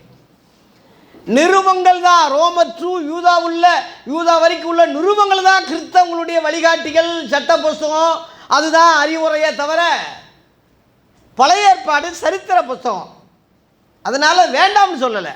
அது இருக்கணும், படிக்கணும். இப்போ முகலைய வரலாறு இருக்குது, ஜோசப் ஸ்டாலின் வரலாறு இருக்குது, ஹிட்லர் வரலாறு இருக்குது, ரோம சாம்ராஜ்யம் இருக்குது, எவ்வளவோ பிரிட்டிஷ் வரலாறு எவ்வளவோ இருக்குது. அதெல்லாம் நம்ம படிச்சுக்கிறணும், தெரிஞ்சுக்கிறணும், தப்பு இல்லை. ஆனால் அதன்படி செய்யக்கூடாது. ஹிட்லர் மாதிரி 60 லட்சம் யூதர்களை போய் கொல்ல முடியுமா? இப்போ செய்ய முடியுமா? அலெக்சாண்டர் உலகமெல்லாம் ஜெயிச்சானே, எல்லாத்தையும் கொன்று, அப்படி செய்ய முடியுமா? அபகரிக்க முடியுமா? ராஜாக்கள் எவன் ஒழுங்காக இருந்திருக்கான்?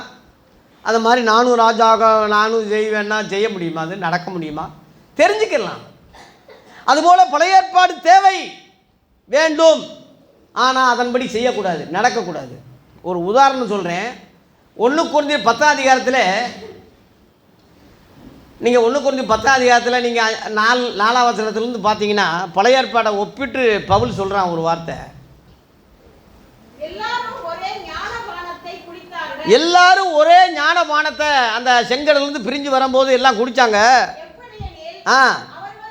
அவர்களோட கூட சென்ற ஞான கண்மலையின் தண்ணீரை குடித்தார்கள். அந்த கண்மலை கிறிஸ்துவே. அதாவது நிழலாட்டமாக பழைய ஏற்பாட்டில் இருந்திருக்காரு. மாம்சத்தில் வரல, வார்த்தையாக இருந்திருக்கிறாரு, தூதராக இருந்திருக்கிறாரு, நடந்தே போயிருக்காரு அவங்களோட. படிங்க. அந்த அப்படி இருந்தும் கூட அவர்கள் அநேகர் நம்மளை பிரியமானவர்களேன்னு சொல்கிற மாதிரி அவங்கள பிரியமாக இருந்ததில்லைன்னு இருக்கு. கானானுக்கு வாக்கு பண்ணப்பட்டிருந்தாலும் வனாந்தரத்திலே செத்து தொலைஞ்சானே தவிர மோசையை முதற்கொண்டு கானானுக்கு போகலை. அப்புறம் பாயிண்ட், அவர்கள் இச்சித்தது போல நாமும்னா கிறிஸ்தவன், அவர்கள்லாம் பழைய ஏற்பாட்டுக்காரன், நாமும்னா புதிய ஏற்பாட்டுக்காரன், அவங்கன்னா பழைய ஏற்பாட்டுக்காரன். விளங்குறதுக்கு தான் சொல்கிறேன் திரும்ப திரும்ப. அவர்கள் பழைய ஏற்பாட்டுக்காரர்கள் இச்சித்தது போல புதிய ஏற்பாட்டுக்காரர்கள் இச்சியாதபடிக்கு இவைகள் நமக்கு திஷ்டாந்தங்கள்லாம் உதாரணங்களாக இருக்கு. அப்புறம் படிங்க. ஜனங்கள் திங்கிறதுக்கு தான் ரெடியாக இருக்கான். நல்லா திங்க குடிக்க. இந்த கிறிஸ்மஸ் போயிடுச்சு, இன்னொரு ரவுண்டு அடிக்க போகிறான் புத்தாண்டில். உட்காந்து விளையாடுனா என்ன விளையாட்டுன்னு தெரியல. இன்றைக்கி பாருங்கள், இன்றைக்கி விளையாட்டில் நீங்கள் உலகமே இன்றைக்கி விளையாட்டு. பந்து விளையாடுறான், கால் விளையாடுறான், கபடி விளையாடுறான், கிரிக்கெட் விளையாடுறான். அடேங்கப்பா, இந்த உலகமே இன்றைக்கி விளையாட்டில் தான்ப்பா இருக்குது. அவர்களே விக்கிரகாராதிக்காரர்கள், அந்த விளையாட்டுக்காரர்கள் ஆனது போல கிறிஸ்தவர்களாகிய புதிய ஏற்பாட்டில் நீங்களும் ஆகக்கூடாது. பழைய ஏற்பாட்டுக்காரங்க ஆயிட்டாங்க, நீயும் புதிய ஏற்பாட்டுக்காரன் ஆகாத. பழைய ஏற்பாட்டுக்காரர்கள் சிலர் வேசித்தனம் பண்ணி ஒரே நாளில் என்னாகமோ 25 போட்டிருக்கு, மோவாவிய திரியில விபச்சாரம் பண்ணி 23,000 பேர். ஆனால் 24,000 பேர் தான் செத்தது. அது என்னாகும் 25:9 போட்டிருக்கு. அந்த வாதையில் செத்தது 24,000 பேர். இங்கே 23,000ன்னு பவுல் ஏன் சொல்கிறான்னா ஒரே நாளில் செத்ததுன்னு இருக்கான். மொத்தத்தில் செத்தது 24,000. ஒரே நாளில் மட்டும் 23,000 பேர் செத்துருக்காங்கன்னா அந்த அந்த அர்த்தத்துக்கு தான் சொல்கிறான். 24 பேர் 4,000 மொத்தத்துக்கு. ஆனால் ஒரே நாளில் செத்தது 23,000. அதை தான் பவுல் சொல்கிறான். அதுபோல் நாமளும் கிறிஸ்தவர்களாகிய புதிய ஏற்பாட்டுக்காரங்க நாமளும் வேசித்தனம் பண்ணாதிருப்போமாக. பழைய ஏற்பாட்டுக்காரர்கள் கிறிஸ்துவை பரிச்சை பண்ணி பாம்புகளாலே அவங்க அழிக்கப்பட்டது போல, அதுபோல புதிய ஏற்பாட்டு கிறிஸ்தவர்களாகிய நாமும் இயேசுவை பரிச்சை பார்க்கக்கூடாது. பார்க்கக்கூடாது. நம்ம பழைய ஏற்பாட்டுக்காரர்கள் சிலர் முறுமுறுத்து சங்காரக்காரனாலே அவங்க செத்தது மாதிரி, அதுபோல கிறிஸ்தவர்களாகிய புதிய ஏற்பாட்டுக்காரர்களாகி நீங்களும் முறுமுறுக்காதபடி. இவைகள்லாம் நமக்கு திருஷ்டாந்தங்களா இருக்கு, வெளியரங்கமா உதாரணங்களா இருக்கு. உதாரணங்கள் வேணா அது எடுத்துக்கலாம். அப்புறம் பாயிண்ட் தான், உலகத்தின் முடிவில் உள்ள நமக்கு எச்சரிப்புண்டாகும்படி பழைய ஏற்பாடு எழுதப்பட்டிருக்கு. பழைய ஏற்பாடு உள்ளதெல்லாம் எச்சரிப்புண்டாக எடுத்துக்கிறணும், கை கொள்வதற்கு அல்ல. எச்சரிப்பு. ஓஹோ, இப்படி நடந்தா இப்படியா, இப்படி நடந்தா இப்படி ஆயிருமா, இப்படி போனால் இப்படி ஆயிருமா. அது ஒரு பாடமாக, உதாரணமாக, எச்சரிப்பாக, அது ஒரு ஒரு மாதிரியாக தான் அதை எடுத்துக்கிறோமே தவிர கடைபிடிப்பதற்கு அது மாதிரி நம்மளும் செய்வதற்கு அல்ல.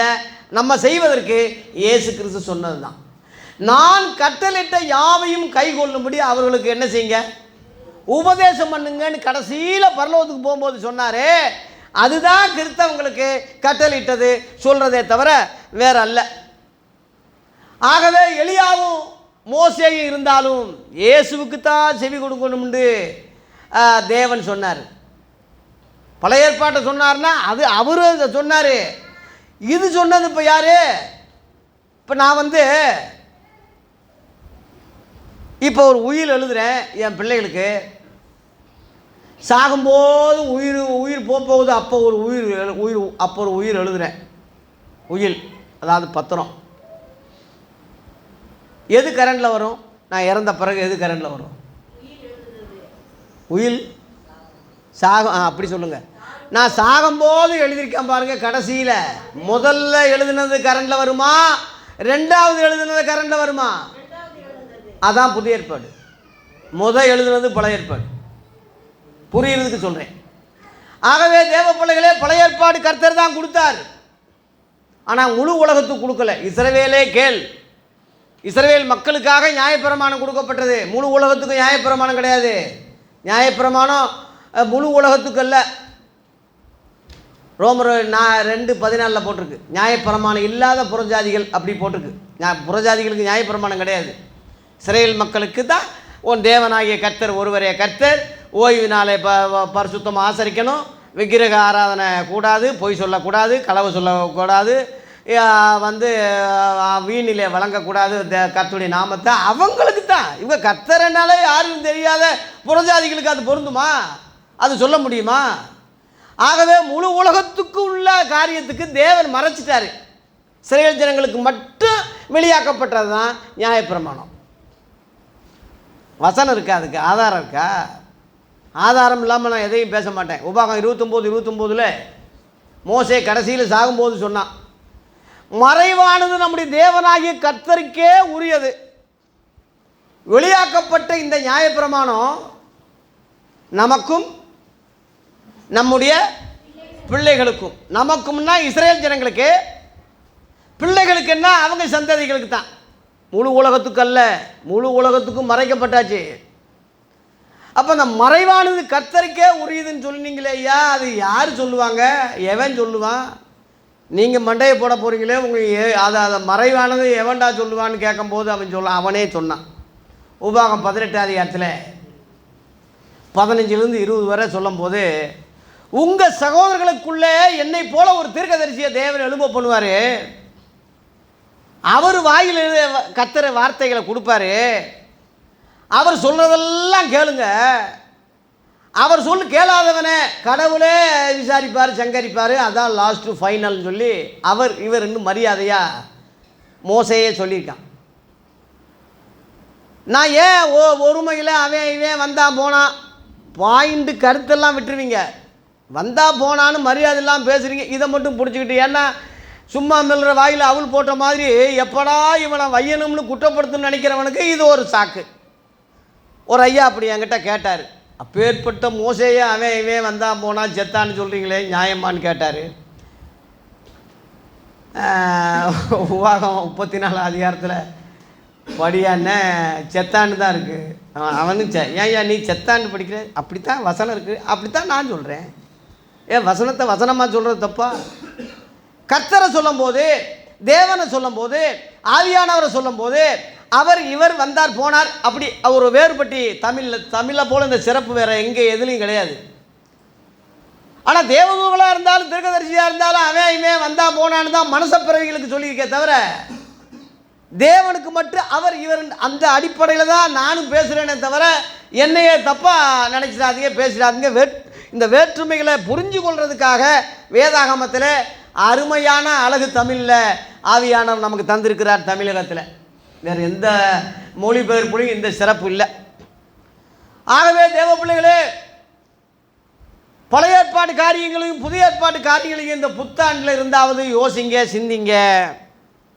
இப்படிப்பட்ட வாக்கு தத்தங்கள்லாம் நமக்கு இருப்பதுனாலே முழு சத்தியம் சொல்கிறதுக்கிட்டே நேரம் இல்லை. பாட்டு பாட, நடனம் ஆட, குத்து டான்ஸ் ஆடுறதுக்கு தான் நேரம் இருக்கே தவிர சத்தியம் கேட்குறதுக்கு நாதி இல்லை, நேரமும் கிடையாது. சீக்கிரம் முடிக்கிறேன் நான். அப்புறம் இந்த மாதிரி உதாரணங்களாக அதை எடுத்துக்கிறேன் நம்ம தவிர கடைப்பிடிப்பதுக்கு அல்லன்னு சொல்கிறதுக்கு தான் 1 கொரிந்தியர் 10 அதிகாரத்தை சொன்னேன். இப்போ திரும்ப பாயிண்ட்டுக்கு வர்றேன். 2 கொரிந்தியர் 7 அதிகாரம் திரும்ப வாங்க. நம்மை சுத்திகரித்து கொண்டு, சுத்திகரிப்பின்காக இதெல்லாம் பேசுகிறேன், சுத்திகரித்து கொண்டு போகிறதுக்காக நம்ம என்ன செய்யணும்னா, மாம்சத்திலும் ஆவியில் உண்டான அசூசி நீங்க நம்மை சுத்திகரித்து கொண்டு பரிசுத்தமாகுதலை தேவ பயத்தோடு என்ன செய்வோம்? பூர்ணப்படுத்துங்கப்பான்னு சொல்லலை, பூர்ணப்படுத்த கடுவோம். நாம் தான் அது பண்ணணும், நாம் தான் பூர்ணப்படுத்தணும். இங்கே மாம்சத்தையும் ஆவியும் சொன்னவன் ஆத்துமாவை ஏன் விட்டுட்டான்? ஒரு கேள்வி. மனுஷன் ஆவி ஆத்துமா சரீரம் கொண்டவன் தான் மனுஷன். இங்கே ஆத்துமாவை சுத்திகரிக்காமல் சொல்லாமல், அதை பற்றி ஒன்றும் சொல்லாமல் மாம்சத்துலேயும் ஆவியிலும் உண்டு இங்கே ஏன் சொல்லப்பட்டிருக்குன்னு கேட்டால், 1 கொரிந்தியர்ல என்னம்மா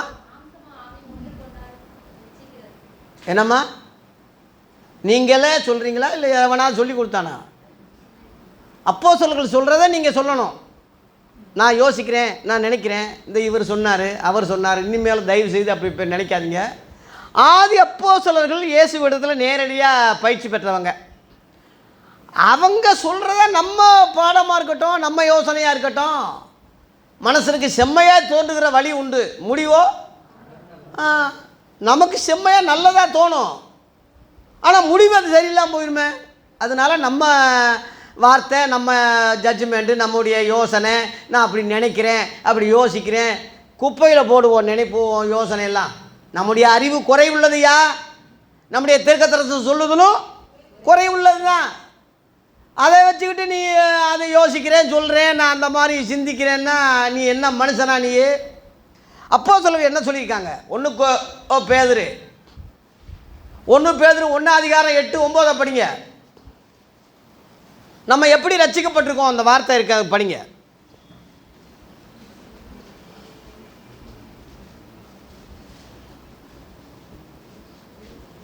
1 பேதுரு 1:8-9. தேவனை நம்ம பார்க்காவிட்டாலும் தேவனிடத்தில் நம்ம அன்பு கூறுறோம். நேரடியாக அவரை பார்க்காவிட்டாலும் நம்ம தேவனிடத்தில் விசுவாசம் வைக்கிறோம். சொல்லி முடியாதமான மகிமையால் நிறைஞ்சதுமான ரொம்ப மகிழ்ச்சியான ஒரு சந்தோஷம் நம்ம உள்ளத்தில் வருது. பாயிண்ட் 9, உங்கள் விசுவாசத்தின் பலனாகிய ஆத்துமா ரட்சிப்பை அடைவீர்கள் அல்ல, அடைஞ்சிட்டீங்க. விசுவாசத்தின் பலன் என்ன? பலன்னா கூலி. நம்ம தேவனை விசுவாசிப்பதுக்கு என்னையா கூலி, என்ன பலன்? ஆத்துமா ரட்சிப்பு. லேலுயா. ஏன்னா முதல் செத்தது ஆத்துமா தான். பாவம் செய்த நாளில் செத்தது எது? பாவம் செய்கிற ஆத்துமாவே சாகும்னு சொல்லி எசேக்கியேல் 18:20 நீங்கள் படிச்சிருப்பீங்களே. அதை புசிக்கும் நாளிலே சாகவே 2 சாவு, சாகவே 1, சாவாய் 2. ஆதியாகமம் 2:17. செத்தது ஆத்துமாவில் அந்த நாள்லையே செத்து போச்சு. அப்புறம் ஆவியில் செத்துக்கிட்டே வந்தான், கடைசியில் சரீரத்தில் செத்தான். ஆதியாகமம் 5:5 930 வருஷம் உயிரோடு இருந்தாலும் செத்து தொலைஞ்சாயா ஆதாம். ஆகவே தேவ பிள்ளைகளே, முதல்ல ரட்சிப்பு தொடங்குறதும் அப்படித்தான். ஆத்துமாவில் தொடங்குது. லேலுயா. ஆத்துமாவில் தொடங்குது. அதாவது ரட்சிக்கப்பட்டேன், ரட்சிக்கப்பட்டு கொண்டே இருக்கிறேன், ரட்சிக்கப்படுவேன். 3 காரியம் இருக்குது ரட்சிப்பில். 3 விதம் இருக்குது. ரட்சிக்கப்பட்டேன் எதில்? ஆத்துமாவில். ரட்சிக்கப்பட்டு கொண்டே வருகிறேன் எதில்? ஆவியில். ரட்சிக்கப்படுவேன் என்ற விசுவாசம் சரீரத்தில். 3லையுமே நம்ம ரட்சிப்பு இருக்குது.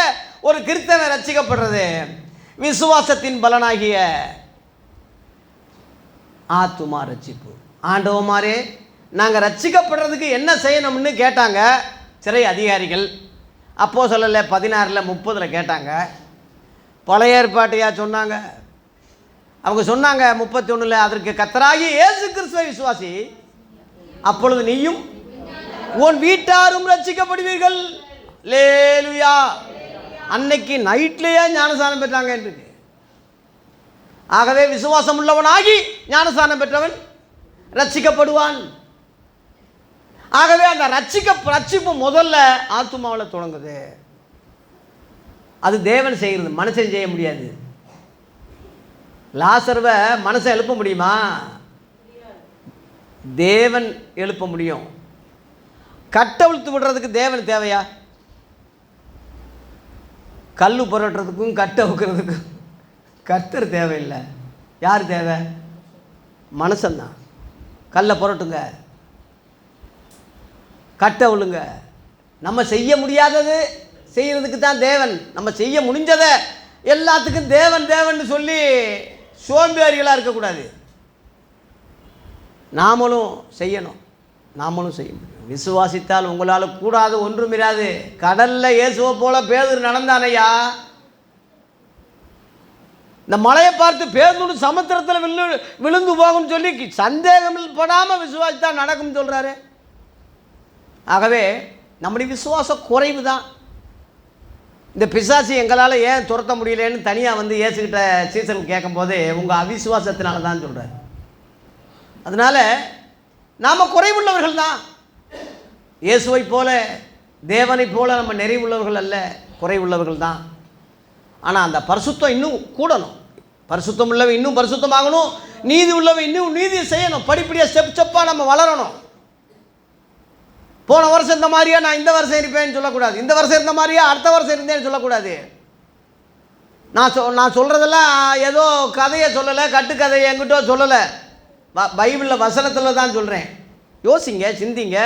இந்த புது வருஷத்துல இருந்தாவது நம்ம இதை எப்படி யோசிக்கும். இப்போ கொஞ்சம் ஆராய்ச்சி பண்ணுங்கள். உடனே உங்களுக்கு விளங்காது, புரியாது. மல்லாக்கா படுத்துக்கிட்டு நல்லா யோசி, நல்லா சிந்தி, விளங்கும். உடனே கேட்ட உடனே உனக்கு தலை தான் சுற்றும். நல்லா யோசித்து பார்த்தீங்கன்னா உனக்கு புரியும், விளங்கும். தேவ பிள்ளைகளே, இந்த எளிய ஊழியக்காரனே கத்தர் கழுதை மாதிரி என்னை கத்த வச்சுக்கிட்டு இருக்காரு. கழுதையை விடுங்க, வார்த்தையை பிடிங்க. நான் ஒரு கெட்டிக்காரனோ வல்லமையோ இல்லை. என் பின்னாடி வந்தீங்கன்னா என் கழுதுக்கு பின்னாடி போனால் எத்து தானே விழுகும். வார்த்தையை பிடிங்க, ஆராய்ச்சி பண்ணுங்க. உங்கள் கையில் பைபிள் இருக்குது. ரோமர்லேருந்து யூதா வரைக்கும் படி, சுவிசேஷங்கள் நல்லா ஆராய்ச்சி பண்ணு. இயேசு என்ன சொன்னார், அப்போஸ்தலர் என்ன சொன்னாங்க, ரெண்டுக்குள்ள வேறுபாடு என்ன சொன்னாங்க, ஆய்வு பண்ணு. ஏன் என்ன எதுக்குன்னு கேளு. எல்லாம் உன் தேவைகளுக்காகவே ஆண்டவர் எனக்கு அதை கொடு, வகுத்து வலி நீங்கிச்சு, என் பிள்ளை கொடு, கடன் நீங்கிச்சு, எனக்கு இது கொடுத்தார், அதை கொடுத்தார், அதை கொடுத்தாருன்னா ஏன் இந்துக்களுக்கு கொடுக்கலையா? ஏன் முஸ்லீம்கள் நல்லா இல்லையா? ஏன் உன்னை மாதிரி அவனும் நல்லா தான் இருக்கான். தண்ணி வருது, அவன் வயல் வருது, அவனுக்கு கார் வாங்குறான், பங்களா வாங்குறான், அவனுக்கு சங்கிலி மோதிரம்லாம் வருது, அவங்களுக்கு ஏன் நல்லா தானே இருக்கான். உனக்கு என்ன ஸ்பெஷலு? ஏசு கொடுத்தாரு. அவனுக்கு என்ன ஏசு இல்லாத அவன் என்ன குறைவாக இருக்கான்? கர்த்தரை நம்புறவனே செழிப்பான்னு சொல்கிறியா, அவன் செழிக்காமையா இருக்கான்? உன்னை விட டாப்பில் இருக்கானே. அப்போ என்ன சொல்கிற பதில்? நான் ஏன் சொல்கிறேன்னா, எல்லாருக்கும் தேவன் செய்கிறாரு. அவர் நல்லோர் மேலும் தீயோர் மேலும் மழையை பெய்ய பண்ணுறாரு. நீதி உள்ளவர் மேல் அநீதி உள்ள மேல் சூரியனை உதிக்க பண்ணுறாரு. ஆதியாகமம் 8:22 இனிமேல் நான் தண்ணியில் அழிக்க மாட்டேன், சகல ஜனங்களுக்கும் நான் தண்ணியை கொடுப்பேன், வெள்ளாமை கொடுக்க, பருப்பு கிருப்பு எல்லாம் கொடுத்தது மாதிரி இந்த மிருகங்களையும் நான் சாப்பிட்றது கொடுக்குறேன். ரத்தத்தோடு சாப்பிடாதீங்க, அதை மட்டும் கீழே ஊற்றிடுங்க, நான் இனிமேல் தண்ணியில் அழிக்க மாட்டேன்னு ரொம்ப மனஸ்தாபமாக இருக்குன்னு சொல்லி கிறிஸ்தவங்களுக்கு சொல்லலை, முழு உலகத்துக்கும் சொல்லிட்டார், எல்லாத்துக்கும். அதனால் பூமியின் குடிகளே எல்லாம் கர்த்தரை பாருங்க. வானமும் பூமியும் கர்த்தருடையது. எல்லா ஜனங்களும் ஆதாமுடைய ஜீன் தான். எல்லாருக்கும் உணவு தர்றாரு, சாப்பாடு தர்றாரு. அவன் கும்பிட்டாலும் சரி, கும்பிடாவிட்டாலும் சரி, அவன் கர்த்தரையே அறிந்து கொள்ளாவிட்டாலும் சரி, ஜெயில் கைதிகே தூக்கில் போடுறதுக்கு முந்தி எவ்வளோ உதவி செய்கிறான், எவ்வளோ சாப்பாடு கொடுக்குறான், எவ்வளோ குளிக்க வைக்கிறான், எவ்வளோ ட்ரீட்மெண்ட் எடுக்கிறான். அவன் தூக்கு கைதி, குலகார பாவி. ஏன் ஒரு மனுஷன் அதை செய்கிறான்னா, அவன் நிறைவடைகிற வரைக்கும், தண்டனை பெற வரைக்கும் இவன் தான் பொறுப்பு. அதுபோல் ஜட்ஜ்மெண்ட்னு ஒரு தண்டனை இருக்குது, நியாய தீர்ப்புன்னு ஒன்று இருக்குது.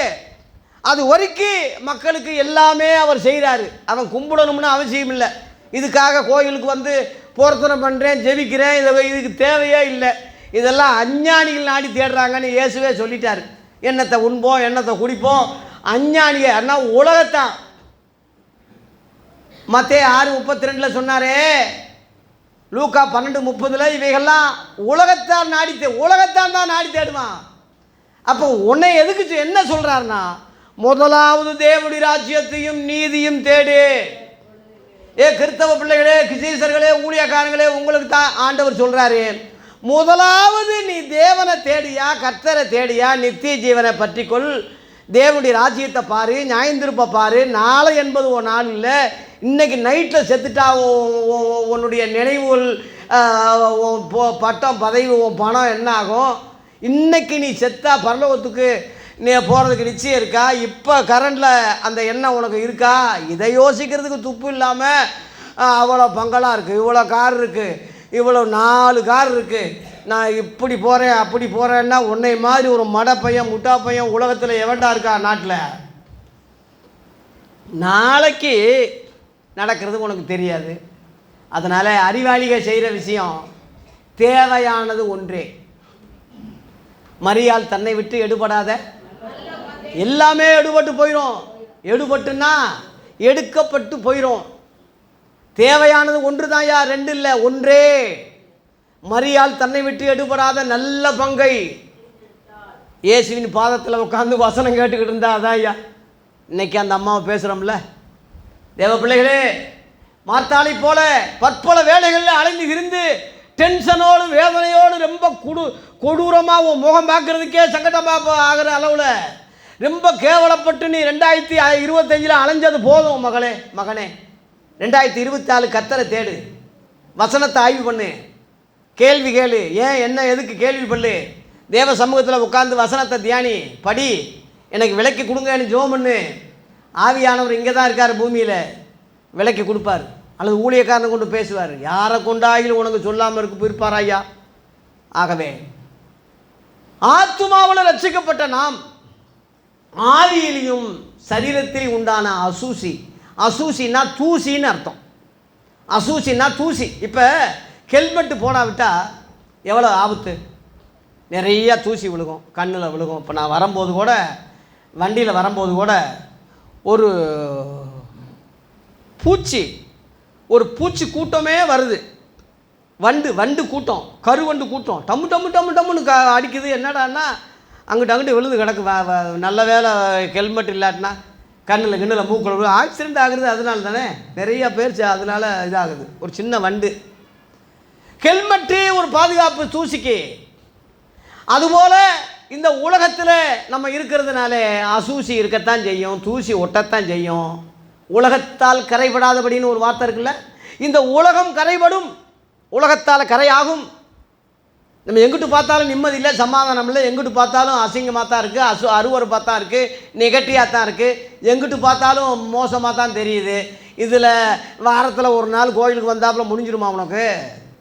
அவ்வளோ டேஞ்சரில் இப்போ இன்றைக்கி நம்ம இருக்கோம். ஆகவே தேவ பிள்ளைகளே, இந்த அசிங்கம், அசூசம், இந்த அசுத்தம், இச்சைகள் நம்மை நீங்கள் ஒவ்வொரு நாளும் குளிக்கிற மாதிரி, டெய்லி பல்லு விளக்கிற மாதிரி, டெய்லி சேவ் பண்ணுற மாதிரி நீ அனுதினமும் சுத்திகரிப்பது ஓன் கடமை. லேலுயா. நீ அனுதினமும் தேவனோட சுத்திகரிக்கணும். வருஷத்தில் கடைசி நாள் மட்டும் சுத்திகரிச்சுட்டு வருஷம் முழுவதும் பாவம் செஞ்சு அப்புறம் கடைசியில் வச்சுக்கிறதுக்கா? என்னடா லாஜிக்கு? தினந்தோறும். லேலுயா. தினந்தோறும் இப்போ நீ சாப்பிட்ற பாடி போதுமையான்னா சாயங்காலம் ஏன் கேட்குற? போதும்னு சொல்லிட்டியே, மதியம் ஏன் கேட்குறேன்னு கேட்கவா? சாயங்காலம் பசிக்கும்ல. அப்புறம் போதும். அப்போ காலையில் கேட்குற.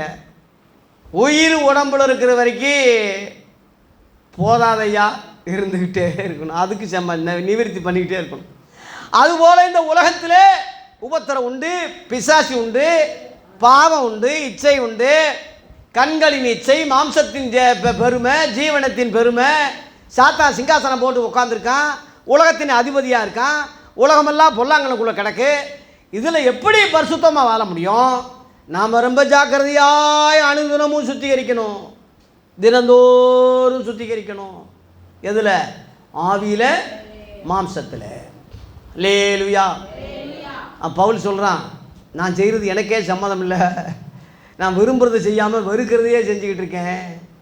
நான் அல்ல, எனக்குள்ளே வாசமாக இருக்கிற பாவமே அப்படி செய்கிறதுன்னு ரோமர் 7:15 அவன் விளக்கம் கொடுக்குறான். கடைசியில் அதில் 24ஆம் வசனத்தில் சொல்கிறான், நிர்பந்தமான மனுஷன் நான், இந்த மரண சரீரத்திலிருந்து என்னை யார் விடுதலை ஆக்குவார்னு கேள்வி அங்கே போட்டிருக்கு. இந்த சரீரம் இருக்கிற வரைக்கும் சரீர இச்சை இருக்கத்தான் செய்யுது. பரிசுத்தம் ஆகிட்டேன், நான் நல்லா ஆகிட்டேன்னா பொய் சொல்கிறான்னு அர்த்தம். நம்பிடாதீங்க. ஒரு வேளை செயல்பாடு இல்லாவிட்டால் கூட என்ன இருக்கும்ல. இச்சையோடு பார்த்தாலே விபச்சாரம் ஆகிட்டுன்னு சொல்லும் போது இச்சை இல்லாதவன் எவன் நாட்டில் இருக்கான்? பூசாரி முதற்கொண்டு, கல்லூரி முதற்கொண்டு, போலீஸ் டிஎஸ்பி முதற்கொண்டு, ஒரு காலத்தில் பள்ளிக்கூடம் உள்ள பிரின்சிபாலை, வாத்தியாரை, ஹெட் மாஸ்டரை தெய்வமாக நினைக்கிற ஒரு காலம் இருந்துச்சு. இப்போ அவன் தான் பாலியல் பண்ணுறான்னு கைது பண்ணுறான். அவனை தான் அவன் குற்றவாளின்னு சொல்லி போஸ்கோ சட்டத்தில் கைது பண்ணுறான். போலீஸுக்காரன் புகார் கொடுக்க போனால் அவன் கெடுக்கிறான். எவனெல்லாம் நம்ப முடியும் நாட்டில்? இன்றைக்கி உலகம் அந்த அளவில் மோசமாக இருக்குது, பாதுகாப்பு இல்லாத நாடாக இருக்குது. தேவ பிள்ளைகளே, இயேசு கிறிஸ்து ஒருவர் தான் நமக்கு நேற்றும் இன்றும் என்றும் மாறாதவர். உன்னை தொடுகிறவன் கண்மணி தொடுறான்னு சொல்கிறாரு. உலகத்தின் முடிவறிந்தும் சகல நாளைக்கு நான் உங்களுடனே கூடையே இருக்கேன்னு சொல்கிறாரு. எப்படி? வார்த்தையில் இருக்காரு. நீங்கள் என்னிலும் என் வார்த்தை உங்களிலும் நிலைச்சிருந்தா அப்படின்னு சொல்கிறாரு. நமக்குள்ளே ஒரு வார்த்தை இருக்கும்போது, அந்த வார்த்தை இருக்கும்போது சாத்தான் நம்மகிட்ட சுற்றிக்கிட்டு தான் வருவான், தவிர உள்ளே நுழைய முடியாது, நம்மளை ஒன்றும் செய்ய முடியாது. இடம் கொடுத்தா தான் வருவான். அதான் பிசாசுக்கு இடம் கூடாதுங்கன்னு அப்போஸ்தலர் சொன்னாங்க. ஆகவே நம்முடைய ஆவியிலே சுத்திகரித்துக்கிட்டே இருக்கணும். சரீரம் ரட்சிக்கப்படலை, ரட்சிக்கப்படும். ரோமர் 8:23 அதுவும் அல்லாமல் ஆவியின் முதல் பலன்களை பெற்ற நாமும் கூட படிங்க. அதுவும் அல்லாமல்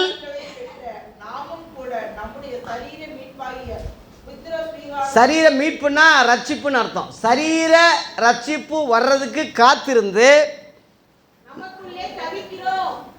யாரு? ஆவியின் முதல் பலன்களை பெற்ற நாமும் கூட. முதல் பலன் என்ன? ஏற்கனவே சொல்லிட்டேன், சொன்னது கேட்குறேன். முதல் பலன் என்ன? Very good. ஆத்துமா ரட்சிப்பு. விசுவாசத்தின் பலனாகிய ஆத்துமா ரட்சிப்பை அடைகிறீர்கள்னு சொல்லி 1 பேதுரு 1:9 படிச்சிட்டிங்கல்ல, அதுதான் முதல் பலன். அதை பெற்ற நாமும் கூட சரீர மீட்பு வர்றதுக்காக வெயிட்டிங் லிஸ்ட்டில் இருக்கோம். மீட்புன்னா ரட்சிப்பு. சரீரம் ரட்சிக்கப்படலை, அதுக்காக காத்திருக்கோம். அது வரைக்கும் சரீர இச்சைகள் இருக்கும், பாடு இருக்கும், கஷ்டம் இருக்கும், துன்பம் இருக்கும், போராட்டம் இருக்கும், இருக்கத்தான் செய்யும். ஆகவே நம்முடைய யுத்தம் மாம்சத்தோடு இரத்தத்தோடும் அல்ல, துரைத்தனைகளோடு, அதிகாரங்களோடு, பொல்லாத ஆவிகளின் சேனைகளோடு, வான மண்டலங்களுள்ள பொல்லாத ஆவிகளின் சேனைகளோடு நமக்கு போராட்டம் உண்டு. எபேசியர் 6:11 பிசாசின் தந்திரங்களோடு எதிர்த்து நிற்க நீங்கள் திராணி உள்ளவளாகும்படி தேவனுடைய சர்வாதி வர்க்கத்தையும் தரித்து கொள்ளுங்கள். லேலுயா. அந்த இராணுவ வீரர் ஒரு எப்படி கவசம் போடுறானோ அந்த மாதிரி நம்ம ஹெல்மெட்டு போட்ட மாதிரி நம்ம கவசம் போட்டுக்கிட்டு போகணுமே தவிர, இந்த உலகத்தை அப்படித்தான் நம்ம ஜெயிக்க முடியுமே தவிர, கடைசி வரைக்கும் போராட்டம் உண்டு. மாம்சம் ரட்சிக்கப்படுற வரைக்கும். அதுதான் சரீர மீட்புன்னு போட்டிருக்கு. அதுதான் ரகசிய வருகைன்னு நம்ம விளக்கம் கொடுக்குறோம். இதோ ரகசியத்தை சொல்கிறேன் பவுல் சொல்கிறான். 1 கொரிந்தியர் 15:51. இதோ ரகசியத்தை சொல்கிறேன், நாம் எல்லாம் நித்திரடைவதில்லை. கடைசிய காலம் துடிக்கும் போது ஒரு இமை பொழுதுல நாம் எல்லாரும் மறுரூபமாக்கப்படுவோம். அல்லேலூயா. மறுரூபம். அவரை போலவே மாறிடுவோம் நம்ம. பிலிப்பியர் 3:21 இயேசுவை போலவே நம்மை மறுரூபப்படுத்துவார்னு அங்கே வசனம் பவுல் சொல்கிறான். 21 பிலிப்பியர் 3:21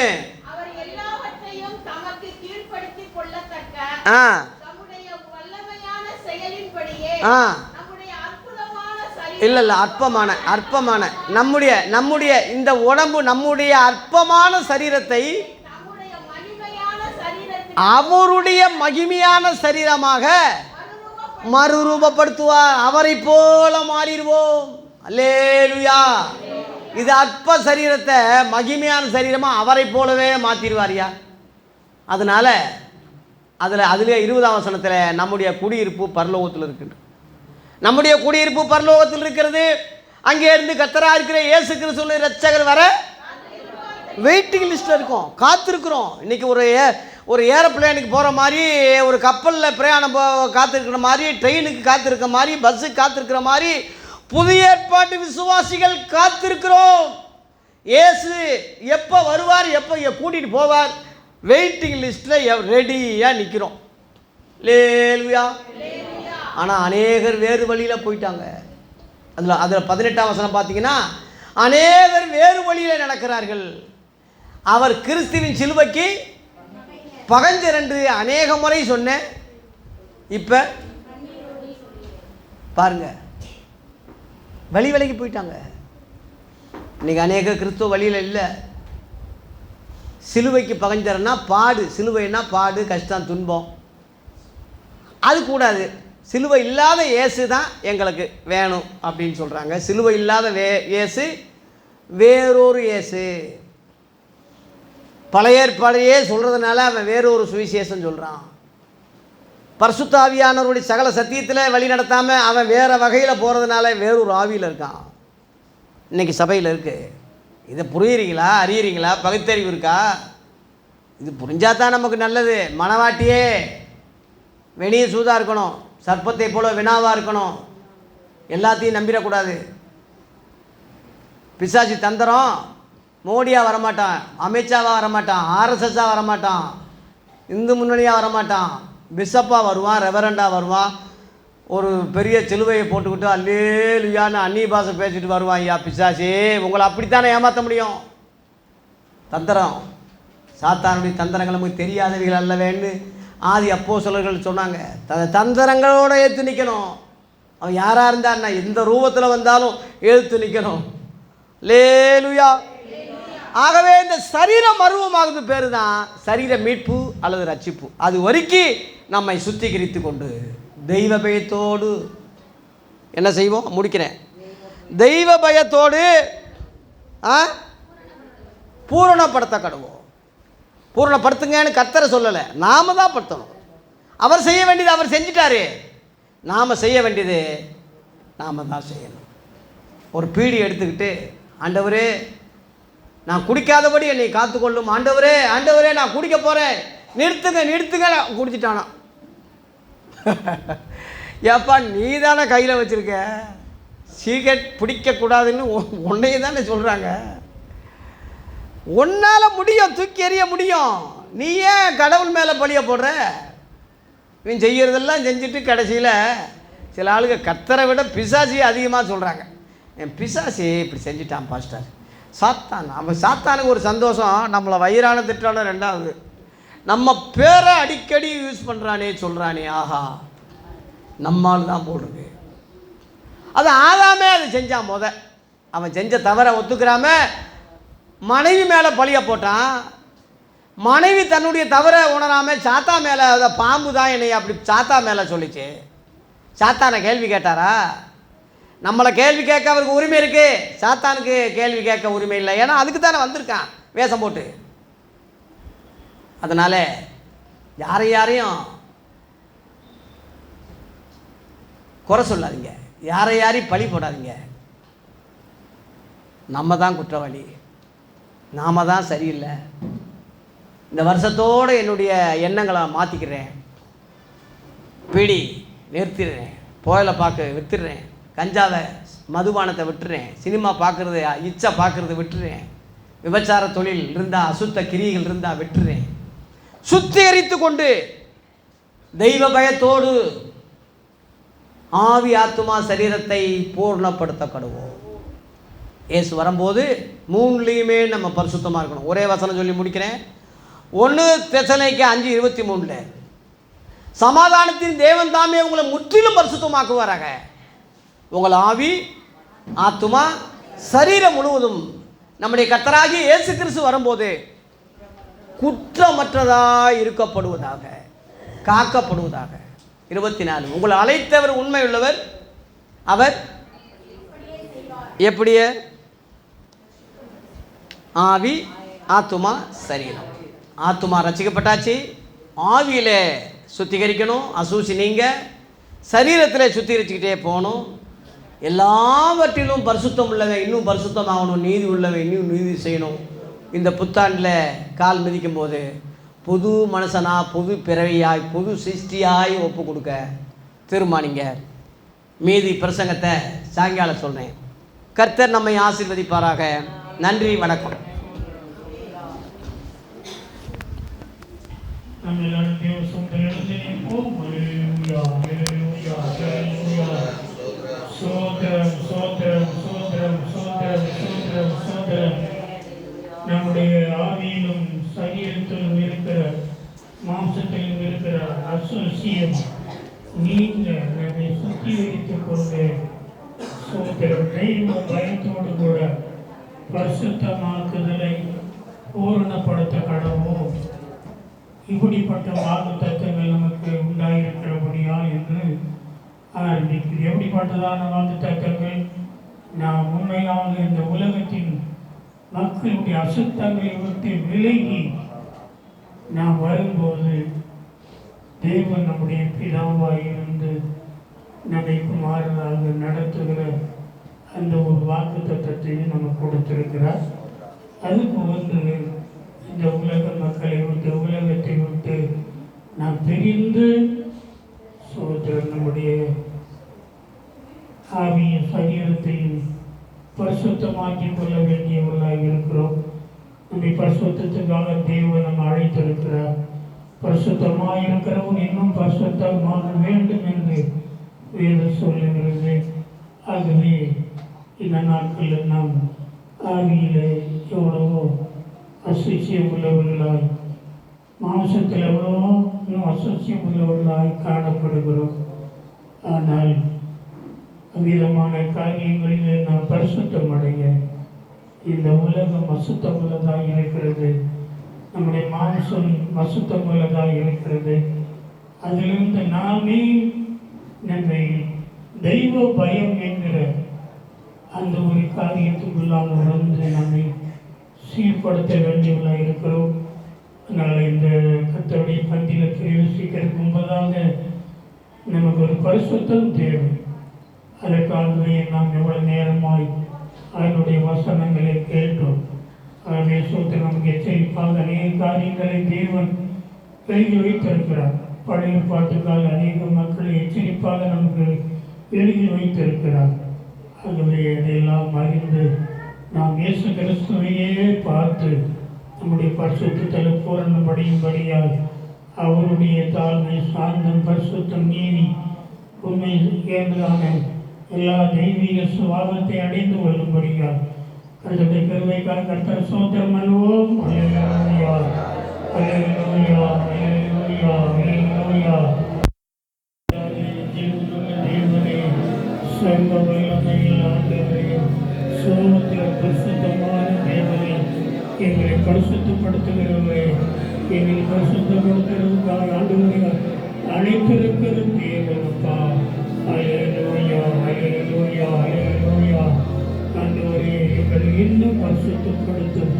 என்னுடைய ஆவி, ஆத்மா, சரீரம் எல்லாம் ஆண்டவரை முற்றிலும் பரிசுத்தமாக காக்கப்படட்டும். ஆண்டவரே, அல்லேலூயா. பரிசுத்தம் இல்லாமல் நாங்கள் தரிசிக்க முடியாது. ஆண்டவரே, அல்லேலூயா, அல்லேலூயா. ஆண்டவர் சேமங்களை விட்டு நீங்கி போகட்டும். சோதரம், சோதரம், சோதரம், சோதரம். சுத்தம் வீரம் சுத்தோ தீயே வீரம் அசுத்தம் யாவும் போத்தமே. சுத்தம் வீரம் சுத்தோ அசுத்தம் யாவும்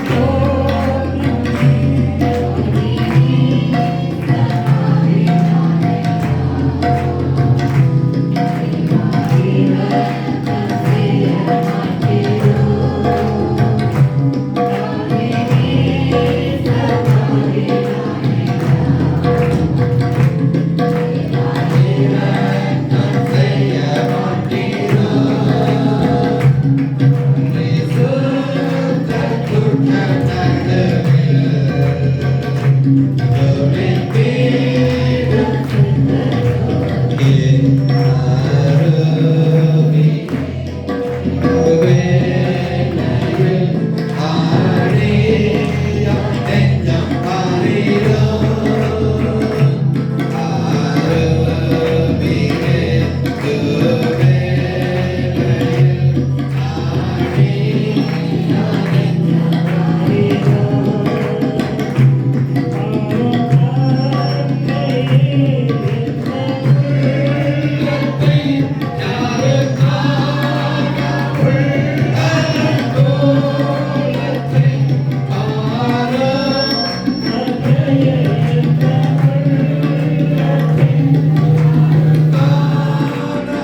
நாங்கள் உடைய பிள்ளைகளாக இருக்கின்ற அந்த மேலான பரிசுத்த நிலையை நாங்கள் அடைந்து கொள்ளும்படி இந்த உலகத்தில் நீர் எங்களை பிரித்தெடுத்திருக்கிறதற்காக சோத்திரம்.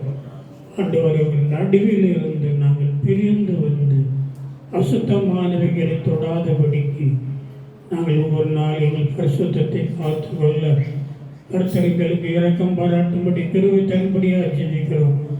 எல்லாவற்றுக்கும் ஆண்டவரை உண்மையவே நாங்கள் ஆண்டவரைய சோத்திரம் பின்பற்றுகிறவர்களாக உங்களுடைய சிந்தை உடையவர்களாக ஆண்டவரைய சோத்திரம் உண்மை பின்பற்றுகிறவர்களாக இருக்க உண்மையை நாங்கள் எல்லாவற்றையும் நோக்கி பார்த்து நாங்கள் ஆண்டவரை உங்களுடைய சாயலுக்கு ஒப்பாக நாங்கள் ஒவ்வொரு நாளும் மகிமை மேல் மகிமை அடைந்து பூரணம் அடையும்படியாய் எங்களுக்கு உதவி செய்யும் ஆண்டவரே. பரிசுத்த ஆவியானவரை எங்களுக்கு இரக்கம் பாராட்டும்படியாய் ஜெபிக்கிறோம். சொல்லப்பட்ட வார்த்தைகளுக்காக நாங்கள் நன்றியோடு துதிக்கிறோம். எல்லாவற்றையும் ஆண்டவரே சோத்திரம் புரிந்து கொண்டு இவருடைய வாழ்க்கையில் ஆண்டவரை பரிசுத்தமாக்குதலை இன்னும் பூரணப்படுத்துகிறதற்கு வேண்டிய தெய்வ பயத்தை ஒவ்வொரு நாளும் எங்களுக்கு தரும்படியாக தாண்டி ஜெபிக்கிறோம். மீதமான காரியங்களை கற்று பொருட்படுத்திக் கொள்ளும். அன்றைய கத்தோடைய கன்னிக்காய் ஆண்டவரை ஜனங்களை ஆண்டவரை தகுதிப்படுத்தும், ஆயத்தப்படுத்தும், வருஷத்தப்படுத்தும். தொடர்ந்து ஆண்டவரைய சோத்திரம் இந்த நாளிலும் கூட நாங்கள் இன்னும் உண்மை நெருங்கி சேரும்படியாக பரிசுத்தம் அடையும்படியாக சொல்லப்பட்ட வார்த்தைகளுக்காக சோத்திரம். எல்லா ஞானமும் மகிமையும் உண்டாகட்டும். எங்கள் ஆண்டவராக இயேசு கிறிஸ்துவின் நாமத்தில் வேண்டுகிறோம். எங்கள் ஜெபங்களும் நல்ல பிதாவே.